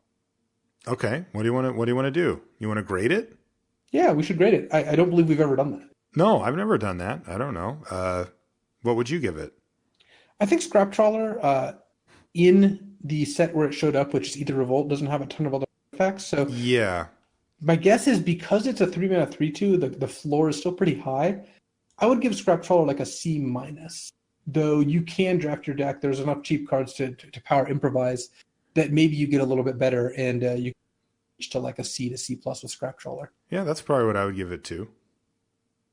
That's what we would have given it had we reviewed it, but it finally came out of I figure if you've been patient enough, maybe a year later, you might find. I thought we agreed to never mention that card again. I feel so betrayed. Well, it's like a do it step by. If you start from the beginning, they won't like it. So Yeah, sure. Here we go. Scrap Troller review. Better late than never. Kind of C-, baby.